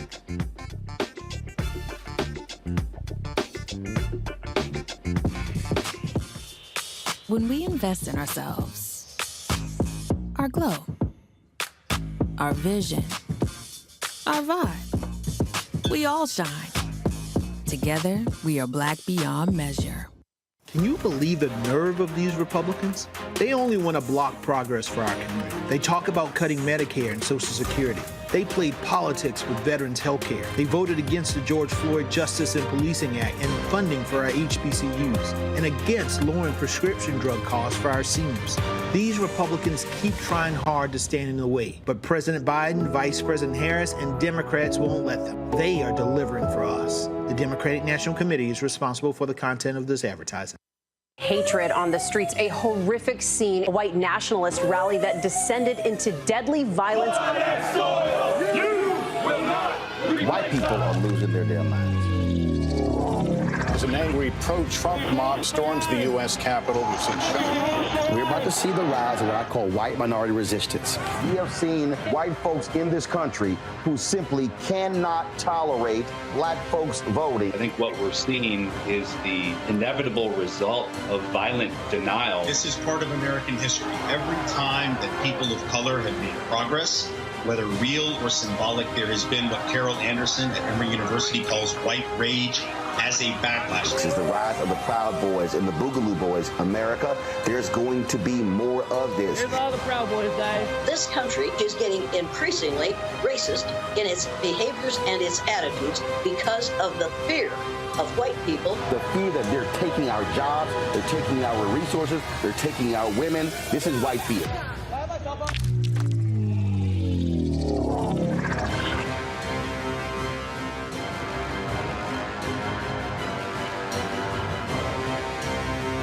Black TV does matter, dang it. Hey, what's up, y'all? It's your boy Jacob Lattimore, and you're now watching Roland Martin right now. Yee.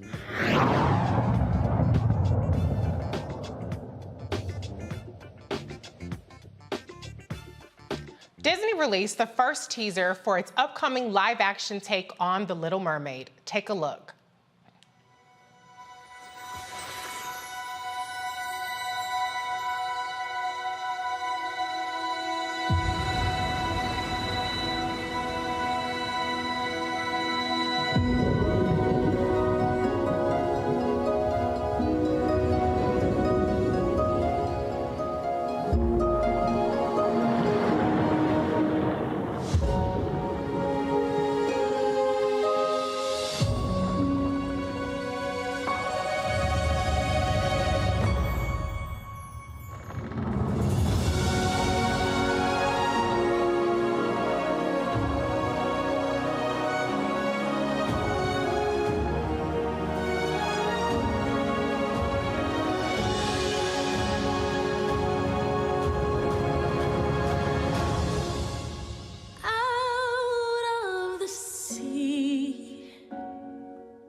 Little brown girls were excited about Hailey Bailey as the Little Mermaid.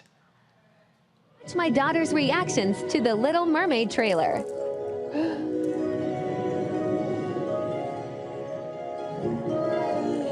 Look.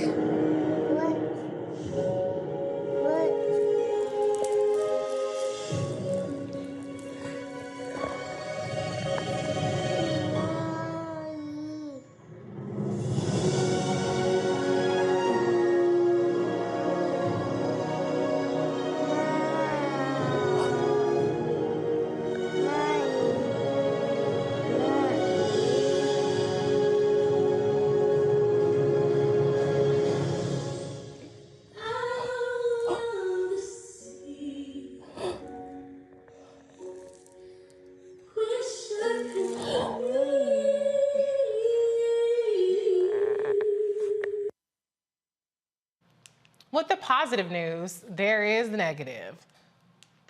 Here are some of the folks that are upset that Disney cast a black woman to play a mermaid.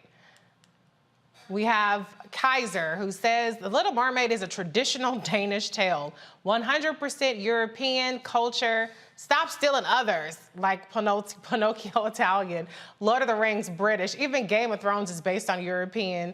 In fact, 98% of Disney classics are stolen European stories. This is so stupid. Anyway, so Matt Walsh says it isn't scientific to have a black mermaid. All right, Max Winter says, a black actor playing the Little Mermaid really is a case of white erasure. All forms of art, including fairy tales, are meant to be reflections of the author's experiences and observations. Hans Christian Andersen probably based the Little Mermaid based on experiences he went through in his home country of Denmark, so it makes sense that most of his characters would be white, since that's the world and the people he was surrounded by. Yeah, I'm given the way that we deal with these sorts of issues, I'm sympathetic to that. Now, I would be fine, like we talked about yesterday. We don't have to rehash the entire thing, but if we all agreed that race in films and TV shows, especially fictional stories, don't matter, and we're going to take a kind of colorblind casting approach, and you know, it doesn't matter as long as the actor is good. If we could all agree on that, then I'd be on board. And as I said, that's basically what it was for many years, what it was back in the 90s. But what I cannot abide by is the double standard thing where we say, well, the casting, the race in casting matters only for certain races and not for others. No, we're not doing that. Also, by the way, with The Little Mermaid, can we also just mention that just from a scientific perspective, okay, it doesn't make a lot of sense to have someone with darker skin who lives deep in the ocean. I mean, if anything, not only should the Little Mermaid be pale, she should actually be translucent. If you look at deep sea creatures, they're like translucent. They have no kind of pigmentation whatsoever. and they're just like these horrifying, they look like skeletons floating around in the ocean. That's what the Little Mermaid should look like. She should be totally pale and skeletal, where you can see her skull through her face. And that would actually be a version of Little Mermaid that I would watch. That's embarrassing. Freak. I bet it is, you freak. I mean, look. Girl in the bottom of the ocean, I bet he would watch that. Well, I mean, if we're being scientific, didn't y'all come out the Caucasus Mountain? Or no, y'all ain't from the ocean too, last I checked. Okay. Look, but the Danes were trying to figure out how to cook food when Yemaya and Oshun were coming out the ocean and the river. So let's be clear. You don't know, and I like what Mike Harriet said. He said mermaids are by definition biracial.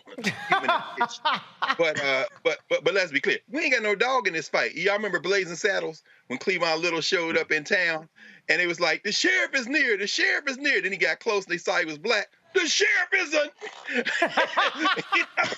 When she came up out there water, I'm like, y'all should just make this a satire. Because I ain't got a... Disney is trying to make all the money in the world. They got a Muslim Miss Marvel from the comic books from Pakistan. They're gonna make Namor the Submariner Latinx when everybody who reads the comics knows he is white as the sheet. Shang-Chi is Chinese. His Shuri may be the Black Panther, may not be the Black Panther. And they're gonna put this Israeli girl in the new Captain America and is setting off bells over there with the Palestinians. Disney trying to make that cash. The reason that girl is black is because they see the demographic, and the most important words to be heard is when these children said, "I can't wait to go." Oh yeah, that's right. I mean, that's all Disney care about. So the mermaid is here. I get the anti-capitalism aspect of it, but as a mother of an 18-month-old, almost 18-month-old, I have to tell you, when there's this little show on Disney called Eureka. And it's a brown girl in prehistoric times, and she has purple kind of, hair, and it's really funky. And Ava just goes apeshit every time it comes on. I mean, she's like looking at me, and she's like, and she starts dancing and swinging around. And I mean, it brings so much joy to her. It doesn't scare you, Reese? Does it scare I used to have my godson in the back seat, and every time Barney come on, he go into a trance. I don't let no kids watch anything that these corporate people program, because it's like, wait a minute, how the hell you're a child? I don't trust that. Well, listen, there's probably as much crack in Disney stuff as Beyonce has in her Renaissance album, so we're all in the same boat of being transfixed with things. No question.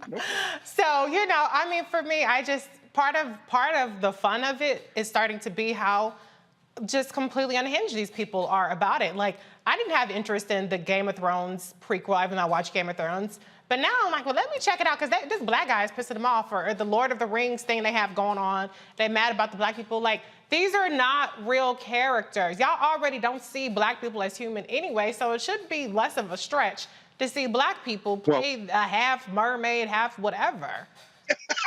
Well, yeah, with the Lord of the Rings and these other fictitious science fiction things like this. First of all, they act like they never heard of the African Moors that went all throughout Europe, intermixed into the European population and changed the complexion of many Europeans. Number one. Number two, I remember back in 2015 on the History Channel, they had a series called Barbarians Rising. And it dealt with like 700 years of invasions of the Roman Empire. And the first episode dealt with Hannibal Barca, Hannibal of Carthage, and the Carthaginians and the Punic Wars. And they portrayed Hannibal as an African, which he was. The Carthaginians, descendants of the Phoenicians. And some white people lost their minds. And it wasn't a brother like you had to look there and look at him for 5 minutes and listen to the tonality of his voice to determine if he was African descent. No, Nicholas Pinnock, you can look at that brother. That's a brother right there with a thick black beard, okay? So they were correct. A lot of white people lost their minds. This ties into white fear. This ties into Roland's book. Yeah. They're seeing these demographic changes here in the country, and not all white people, but these people that voted for Trump. They see these demographic changes in the country, and they can't handle it. And then they go to their escape. They go to their escape, which is science fiction. They go to their escape, which is a Disney movie, and then Negroes in the Disney movie. They're gonna have an Andy Griffith marathon because there's no black people in Mayberry. They keep trying to go to their escapes, right? And we keep popping up. So. And then you look at the YouTube, the trailer on YouTube has 1.5 million dislikes, things like this. So a lot of these people have just totally lost their minds. You know, they just totally lost their minds. So look at I'm sorry, look at it though. They're gonna make that money up in the Spanish market. Disney is global. This movie, these hillbillies in the United States ain't gonna stop this train. They're gonna make that money up in Latin America. Oh yeah, they're gonna make it. African Americans go see it. And I understand. My daughter's 5 years old. You know, and I watched the whole thing of the little girl's reaction to it. I'm glad I saw it before here because it brought tears to my eyes. Here, my daughter's 5 years old, right? My daughter loves Paw Patrol. She likes Sesame Street. She likes Doc McStuffins, things like this. So we need to flip this and like do lectures dealing with like the origins of the mermaids and where all this stuff comes from, things like this as well. But this is you know, just the reaction from many Europeans is just, you know, you don't have anything better to do than this? No. The attack Haley Bailey, you don't have anything better to do than this? You know, so. And I have to say, Haley Bailey, I met her at the VP's residence and for Juneteenth, and she's so she's like a mermaid in person. Like, she's just so lovely and sweet, and she has this just really divine voice and this great energy. So I love that for her. I love that for little black girls and everybody. And, you know, I'm gonna be honest, I don't let my kid watch like the super white cartoons like Coco Melon. I'm like, oh, everybody got green eyes, blue eyes, everybody's super white. I'm like, where are the black cartoons? So she watches, you know, Motown Magic. I'll let her watch the animals. So she does Word Party, other kind of stuff. But I'm happy that there are a lot of shows for her to watch.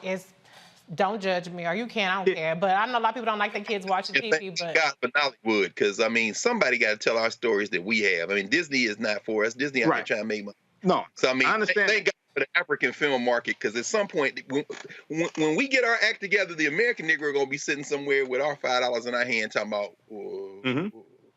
Anyway, well, that's true. African market, things like that. But what I think also it's important for us to do, and you may want to weigh in this, Greg, if we have time. These white supremacists are largely attacking this African American woman. Haley Bailey. No question. That's what I'm saying. So I don't want that to be lost in this whole Disney movie. Okay, because she talked about, I was reading an article from Screen Rant where she talked about her grandparents encouraging her, I think it was her grandparents encouraging her in dealing with these white supremacists and these attacks on social media, things like that. So that's a layer that I don't want to be lost in the white capitalism, the corporations, and you know, things like this. I don't know what to tell you. Dr. Carr is like, hey, that's what you signed up for. I don't know what to. At some point, we're going to have to make some decisions, or some decisions are going to be made for us. So this diversity, equity, inclusion approach to liberation, of course, is a complete and utter dead end. So yes, she should be defended. We have to deal with that. That's what I'm saying. That's what I'm saying. But let's be very clear. As you said, Reese, if you have power, use it. So we shouldn't be the ones defending her. Disney needs to have all the smoke for every white supremacist that they have contributed to their political campaign. Yeah. That they have emboldened. In other words, this is not our fight. This is Disney fight. Because Disney getting ready to pimp the black community for another $2 billion, like they did Black Panther. So when these white boys come for her, it don't need to be us. Yeah, we should say, but it need to be Disney. And Disney's not going to do that. Why? Because Disney don't give a damn about her either. This is all, you know what I'm saying? I mean, so I don't know. I don't have an answer other than you got to have your own stuff. We make our own documentary, and we've done this. Right. We've done this. Right. But I mean, going back to Oscar Micheaux, going back in the early 1900s. But at the same time, we had race movies. When we had race movies. Well, we got Gracie's Corner on YouTube. We got our own stuff. But guess what? Disney. When it comes to a kid and cartoons. Exactly. Hey, I'm Team Disney on that one. I know, Dr. Carr, you can drag me, but I am Team Disney. Dr. Nichols, you're shaking your head. Go ahead. What you got? Yeah, let me get a word in. I have a 3-year-old myself, and I understand my 3-year-old loves Peppa Pig. So she's sitting around here walking around talking like a British person. So I will say this. I think it's important, and this was kind of stated, but I think it's important for us to make cartoons for our kids. Yeah. Oh, yeah. You better believe Matt Walsh, who you just showed, who I think was trying to be funny with that whole translucent thing, but he's not funny. No. But at any rate, Matt Walsh works for the Daily Wire. The Daily Wire White wants to get supremacists. out of political content and get into cultural stuff. They want to make movies. They want to make cartoons because they realize that some black kid, probably too, is going to be looking and see a cartoon that engages them, but is secretly giving them political messages. It hurt my heart. One of the things that hurt my heart so much about, I don't even like saying his name, but a guy from Philadelphia, who, he made Fat Albert. And that was so important for kids my age. That was so important for us to see a bunch of black kids who lived in urban communities and how great that was. And then, conversely, I remember as a kid, when I was young, you saw He-Man. And this is what tripped me out. My boy pointed this out to me. Here you have this white, blonde-haired, muscular guy, and he's the master of the universe. I was like, hide it from us. You know what I mean? And then, of course, G.I. Joe was trying to get us all to join the military. So, again, they're sending our children messages through this kind of stuff. And it's cool when you have a Doc McStuffins. And it's, The Little Mermaid, I think some of that story, just like Beauty and the Beast, I wouldn't let my daughter see it because I think it, tells them it's okay, deal with somebody's abuse. Talk about it. I wouldn't let them see it. I think it sends the wrong message to little girls. That you just be patient with somebody while they abuse you. I think it's important for us to make the kinds of stories we want to see instead of advocating and saying, hey, big capitalist white company, please please show me, please take the same recycled story that we've seen 100 million times and do it over again, rather than when we've got so many great black children's authors who could, their stories could be made into cartoons, and you can't even tell me that you need a big corporation. My kids used to watch this guy named Blippi. I don't know if you've ever seen him. Yeah, I've heard of him. Absolutely. And he's a random dude who was going nowhere with his life, and he just put on a colored hat and started playing with toys outside his apartment in the dirt and filmed it. And now he makes $20 million a year making children's content. He doesn't even like kids. He said it in an interview. He's like, I don't even like kids. Wow. But he has been able to monetize this, and kids can't take their eyes off of him. And now he's got a cartoon, he's got his live action stuff.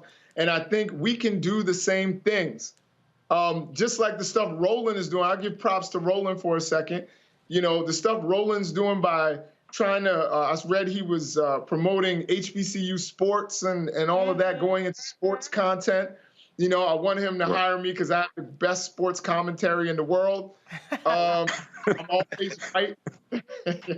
But I think that we need to expand into children's material, because guess what? That's when they're trying to get our kids when they're young and give them subtle messages, about what they want from us.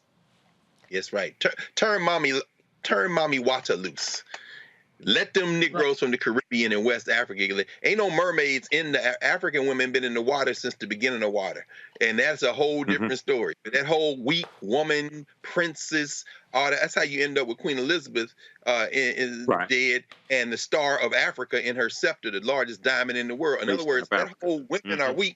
the whole cultural model is anti-human. It's not even good for white people. So nah, you're right. I agree with you, Doc. I don't know about letting any children look at this patriarchal stuff. The Little Mermaid. And just very quickly, when you look at the origin of a lot of these stories we tell our children, Cinderella, Snow White, King Midas, Rumpelstiltskin, things like this, they originate in England. Okay, so they orientate our children to kings and queens and Europeans being in power, Europeans being in control. And to murder. Humpty Dumpty and Humpty Dumpty is about a plot against the king. Rockabye Baby is about killing the next heir. In the treetop, the baby, down will come cradle baby and all. In other words, these people talking about murder and it's all in their children's stories. And of course, our children's stories had a violent nature to them, and they were toned down. And then they were brought here, and then they were toned down and fed to the children, but we feed it to our children. You know, I needed another mom on this panel with me because I'm outnumbered here. I'm the only one. No, we're not beating up on you. No. I'm just saying.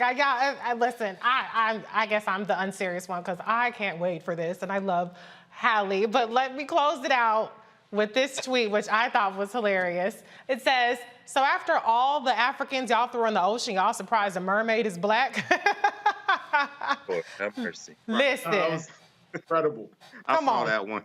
Come on, we got to keep the same energy. Y'all want us, what we doing? But fellas, it's been so much fun with you all. Thank you for sticking around a little bit longer and waiting for the show to start. I'm sorry, I was a little late. No problem. But Dr. Jason. Good to see you, Greg. Good to see you. Yeah, good to see you. Good to see you too, man. And good to see you, Doc. Oh, you know what, Reese? As you say, with a black woman in the chair, we have to remember those 6 children in September the 15th, 1963, who lost their lives. The 4 little girls at Birmingham and 16th Street Baptist Church, and the 2 black boys that were killed, one by a cop and another by a racist in the streets of Birmingham today. So, with a black woman here, it's fitting you're in that chair on the day that those 4 little girls lost their lives. The anniversary was 59th, I think, in a year anniversary. Yes, thank you, Dr. Carr, for that reminder. I did retweet it earlier, but I'm glad you brought it up. So it's been a great show. Thank you, Dr. Nichols, Dr. Carr, Michael Imhotep. I'm Reese Colbert, signing off for Roland Martin Unfiltered on the Black Star Network. Go cop my books if you're out there. They on Amazon. I know we anti-capitalist, but my books are on Amazon, okay? Good night, y'all. Holla.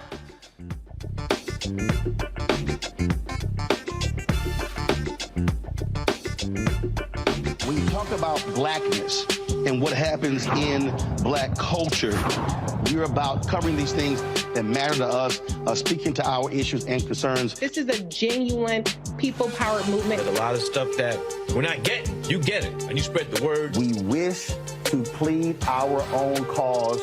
Too long have others spoken for us. We cannot tell our own story if we can't pay for it. This is about covering us. Invest in black-owned media. Your dollars matter. We don't have to keep asking them to cover our stuff. So please support us in what we do, folks. We want to hit 2,000 people, $50 this month, raise $100,000. We're behind 100,000, so we want to hit that. Y'all money makes this possible.